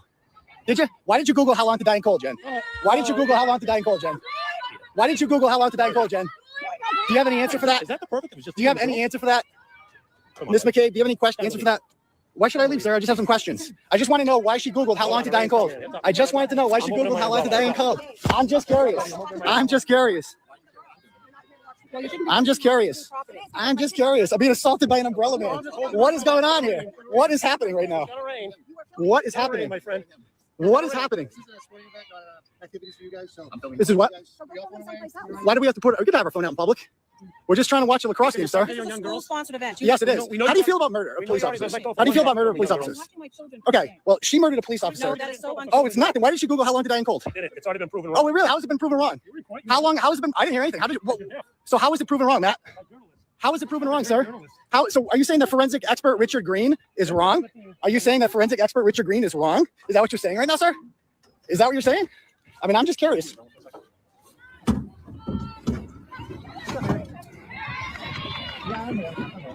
Oh boy, here we go. That sideways range. I'm about 5'8 3/4. How much do you weigh? You're very thin. Yeah, you look sharp the other day in court. You look great. You look great. No, but seriously, how long? Why did you? How can I? Yeah, I'm watching the game. But I'm hanging out with my friends. Please don't touch me, sir. Please don't touch me. So I'm here watching the game. Actually, I'm gonna staff you. Okay. You need to step away because I don't think Step you're away from what? From the stands, and you can probably take off. Well, this is a public event, right? It is. And I paid to come in. And actually, you shouldn't be harassing people in this. I'm not harassing. I'm here to watch. I'm here to watch a lacrosse game. Who are you watching, sir? I just like to watch lacrosse in general. Villarica against Canton. I mean, why do you guys? I mean, I just want to watch the game. What's wrong with the game? What's wrong with watching the game? You didn't know what the game is? It's Canton against. I believe it's called lacrosse, right? What? Why should I leave? It's a public. Well, it's a public event. What's wrong? What am I doing wrong? You're bothering people. I'm not. I'm just standing here trying to watch the game. You're not a fan. Well, outside you can do it outside. Plenty of room. Okay, so are you like? What law am I breaking right now? This is our facility. We're asking you to leave. Okay, we have what's the right to the ask you to problem? leave. I'm just okay. So I'm watching a game. What rule have I broken? You're filming young girls. Yeah, I'm filming young girls. It's a lacrosse game. A lot of people are filming girls. It's a lacrosse game. What is your problem? Why are you saying you can't film lacrosse? Is that what you're saying? What's up? Because it's a free country. I'll film whatever I want. Because it's a free country. Okay. They always have to take it to that weird and, have a level. great. Every time. They You're have nothing else filming to young complain girls. about. Yeah, it's like the same as when he was at the Pats versus the Bills game. And Yeah. Who thinks we haven't heard the last of the threats on the spaces the other night? Because I have a feeling that Betterow and Bradle are working behind the scenes to get the identities of those threats. Oh, well, TB already posted who he. Well, I mean, I've heard it was Sean McCabe. Is that not who it was? Yeah, I think I have no reason. Is that who was making that threat? Like, I don't even know who that guy was, but that's a really stupid thing to do. And then for Chris to even be in the audience and not speaking up against not making those threats, to me, He said, "I appreciate everything you like, all of that. I appreciate all of that." Right.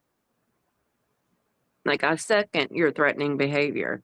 Yeah, and yeah, which included that was- torture, kidnapping. 3-2. 3-2. Yeah, I have a feeling that we're going to hear some of that come up in court. Well, you just can't run around saying, "I'm going to end you. I'm going to put an end to you." You can't just run around There you saying go. Let's check it out. See what he said. Created the character of Auntie Deb. So anyway, I wanted to talk to Auntie Deb because I got an issue with what he got paid. Apparently, would you say it's he owes me $10? He owes me half. Seeing as I created the character of Auntie Deb that he has hijacked. How did you create it? Did you really? Oh, you never saw the newscast? Oh, this is from a month earlier. When they used a threat, an implied threat that I made against Aidan Carney in Bev Canone's courtroom, trying to get Judge Canone to recuse herself based on a quote where I told, actually, I think it was Clarence Gibbs Emerson, asked me if my family had any connection to Beverly Canone. I said, "Who? Auntie Deb? Whose seaside cottage do you think we're going to bury your corpse under?"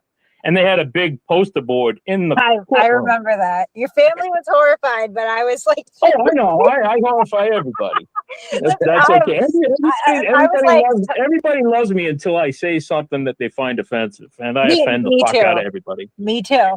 I thought it was like on some level like top tier trolling because like I mean how many people can say that? Like I mean I don't know. These fucking people are crazy. Well, so that's just showing that it's the same voice. Then it's Sean McCabe, right? Right. I never heard that one. That's pretty crazy. This is the other one. Well, and This is also the he last- says that he said Auntie Deb, but then like people have posted the messages and it's like, no, it says Auntie Bev. Yeah. Yeah, what a I think he's weird. just drunk. Here's the other one. Prison, dude, it's the fucking safest space. You. So Hey kids, I'm back for just a minute. It's me, Harry. Just want to let you know, I just got in, checked in real quick, and I noticed that Aidan Kearney, that little fuck, is listening tonight. yeah, I know. Just want to let him know. Just want to let him know that friggin' prison, dude, it's the fucking safest space for you. I can't get you in prison. I'm not gonna take a fucking charge just to get you in prison. But out in the street, dude, you are the most fucking marked man in the fucking world. Yep. Gonna get you, dude. I'm gonna find you. I'm gonna put an end to you. I'll Anyway, pay. happy New Year, everybody, except for him. I'll pay your bail if you'll put his ass in prison. Oh, no. There will be no bail for me. There will be no bail. Trust me. Damn. I just want you to beat his ass. We got your canteen money, buddy. That's mean, witness honestly, intimidation. he could almost be. I mean, You everyone. know what's so funny about is these witness people? intimidation. Nobody's gonna do a goddamn thing No. ever. Nobody's bringing it physical. Nobody's bringing it real world. Nobody's kicking anybody's ass. I mean, when's the last time you've seen that? Like, oh, like internet beef goes crazy. Watch this guy fight the. No, listen, just stop. Telephone Shut talk. your mouth. I'm coming to your house. Really? Yeah, that dude, if that's Jim McKay's brother, then he's probably pissed. Yeah, that's Jim Maybe different than McKay's internet brother. beef. Like, dude, listen. What are you doing? What are you doing? Are you really gonna you're gonna bring it real world like that, dude? Nobody's doing anything. Nobody's traveling to Tennessee.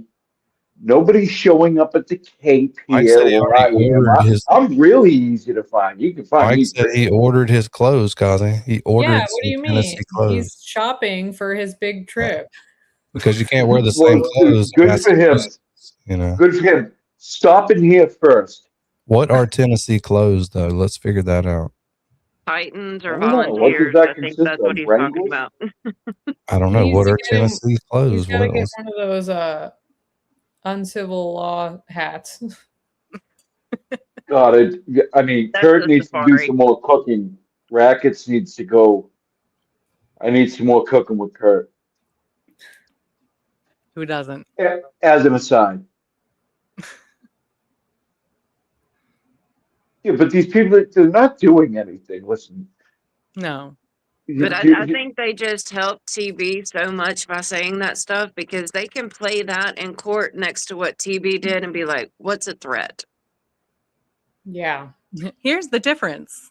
Well, and if they're allowed to play like clips from his show, I don't see how this wouldn't be just as admissible. Exactly. And No, what it's sounded like way a more physical threat? admissible. What It's way- Turtle Boy but they said or legit. what Sean McCabe said? And who didn't get charged? Sean McCabe.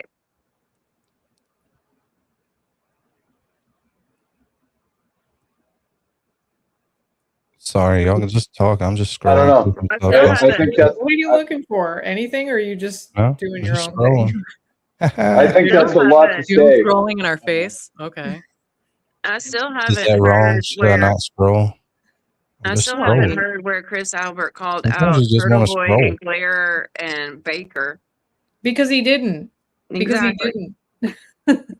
That's just more of Mike using his interpretations to better himself, like speaking for Bill Reed.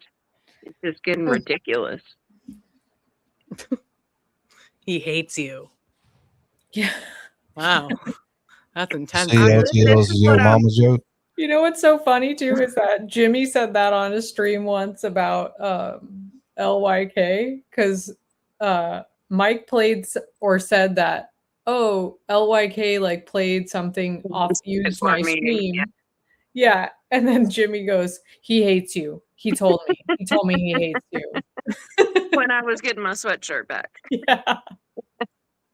No, but if you'll listen to the last couple of streams that we've heard Will cover of LTL and Mike, the amount of swearing that they're doing that they used to not do.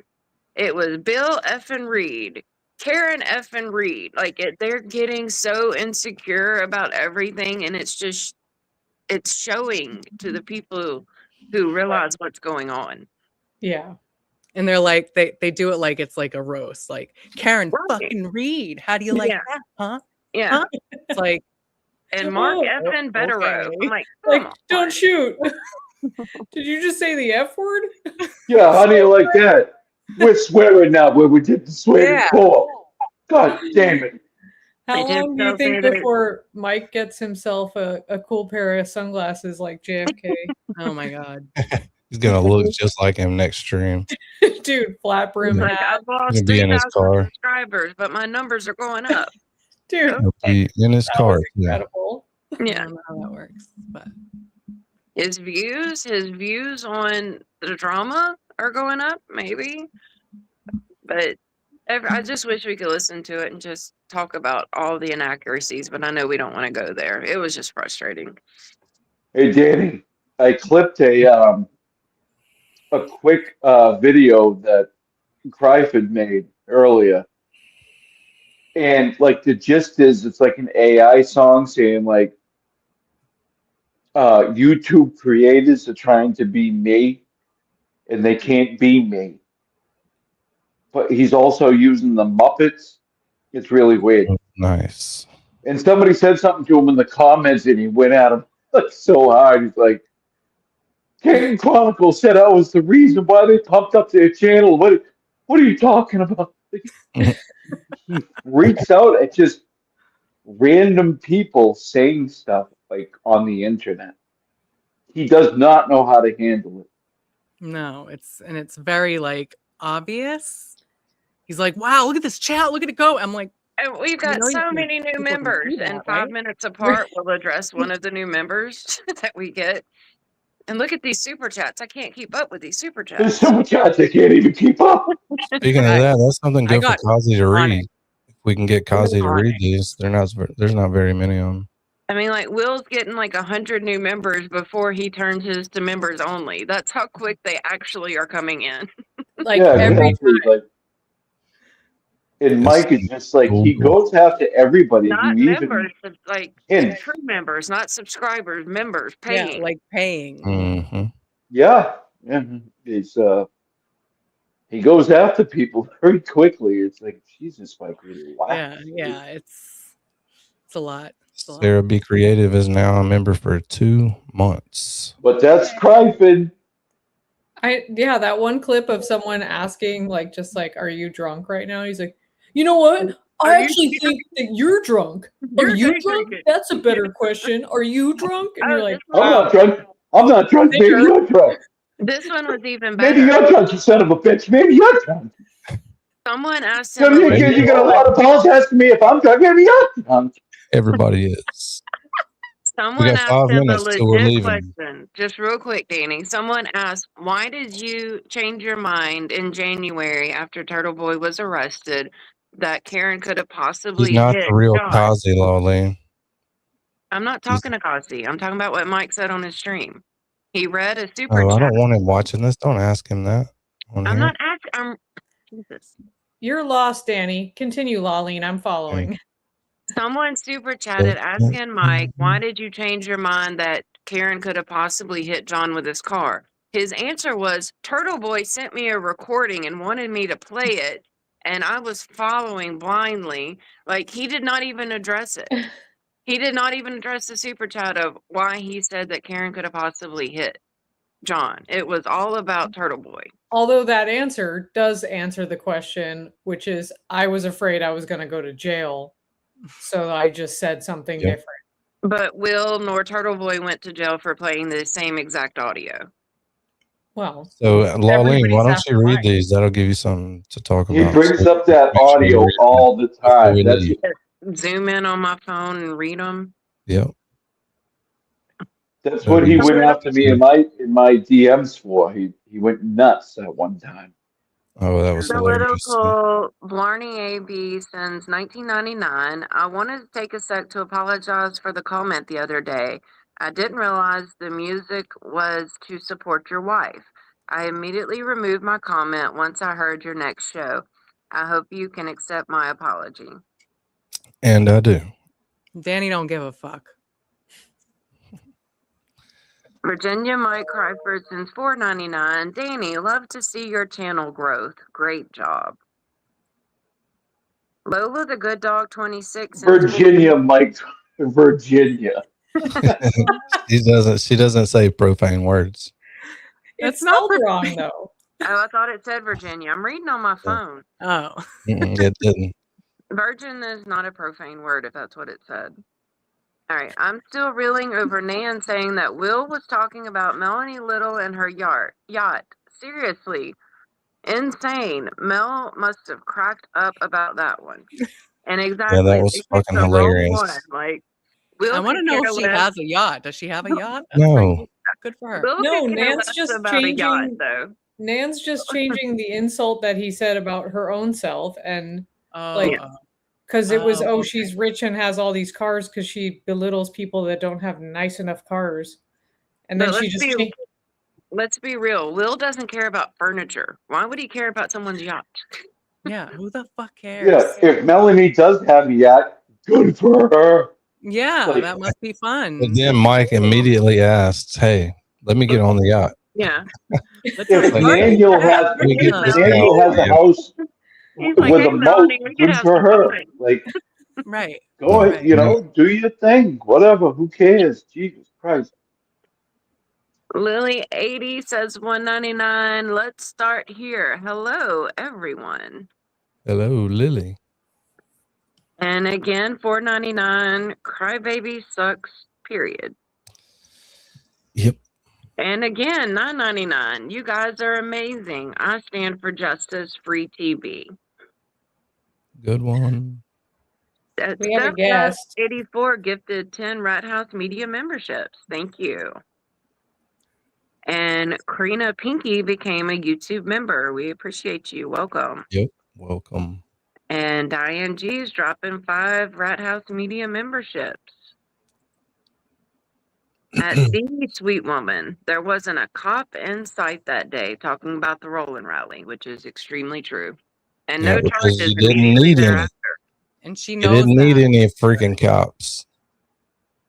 There was no angry mob. No. Some middle-aged people taking fucking selfies with But each did other Dina and laughing say and joking. perimenopausal women? What are they gonna do? Garden when they go by? Hey, that. I don't Like know. they'll leave your yard 34 better Fairview than needed the help. they found it. Yeah. Yeah. Nobody was in danger. No. Not even close. They were uncomfortable. Which If- happens sometimes. If you were It's not sitting in your fun. house watching TV on Sunday and they rolled by in like 10 minutes, you peeked out the window, it was probably like, okay, that was kind of weird and cool. I don't think everybody called the cops. There's an angry mob outside. No. They're gonna kill me. No. Yeah, they're all holding Starbucks. I don't know what to do. But they were they had noticed that the whole thing was going to go on. They Right. knew it, He knew they and knew they his still didn't browsing. come down there. Exactly. I don't know what to That's tell how you. harmless it was.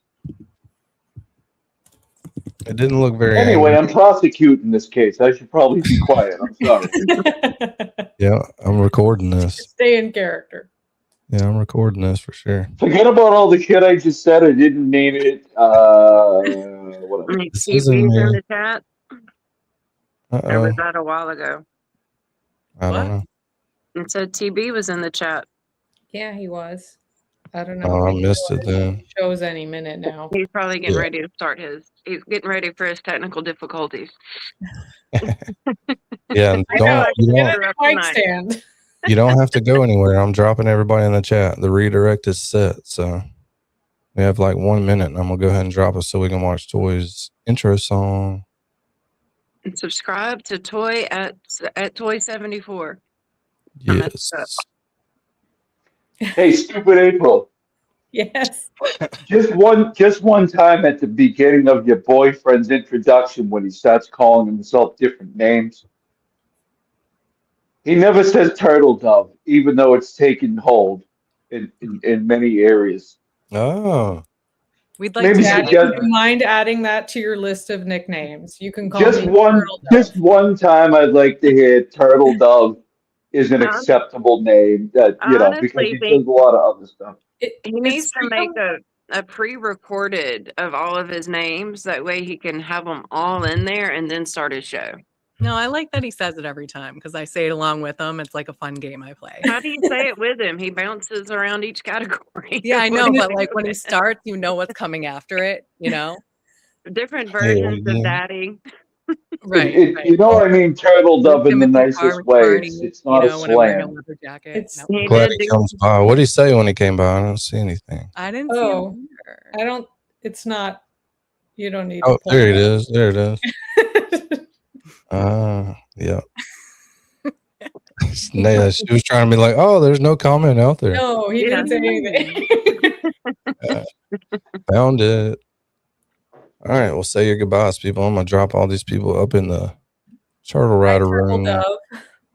Another successful pregame. Thank you all for hanging All out. right, everybody. Because Nurse Kim's Thanks been for live this having me whole on your time. presentation. Good night, panel. I love Good this night, Dad. presentation. Yeah, Nurse Kim's been live this whole time. I still did well. I appreciate that. That's hard to do. We appreciate you guys. Yep. I know a bunch of you. All right, everybody, have a good night. Casa G. Hey, Thank look y'all. out later. If he gets off early or something, we might go to the elbow room, hang out. Round 2. All right, I'll keep my eye out. Have a good night, everybody. Yeah, plus I slept till like 2 o'clock my time, so that doesn't happen much. I'll probably still be awake. Cool. Let's do it. Might do it. Go to the elbow room, check it out. Holla. That was the only awkward silence we had this whole show. No, I think there were a couple others. MJ's not here to cut off. No, so I'm waiting. I think sometimes I need to cut my ChatRats, y'all ready? Light it up. Light it up. It's that time. Let's roll. Got the crew on the dial and we setting out east. Rat daddy at the wheel on a trail for the beast. Toy got receipts and a pocket full of names, and we busting out truths like we blowing out flames. Eastbound and down, chat rats rolling heavy. Truth on our tailgate, justice riding steady. Mic in our hand and the signs all red. Ain't no lies slipping past what the chat rat said.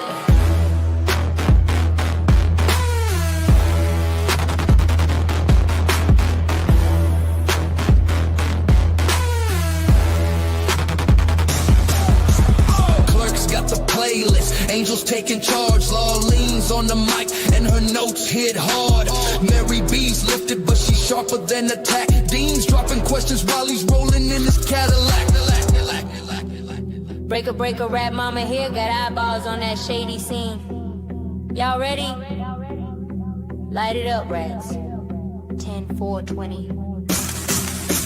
Northbound and bold, truth in the backseat. Chat rats got that heat, can't be beat. From the chat rats lounge to the courthouse gate, we ride for the truth and we show up to see that fate.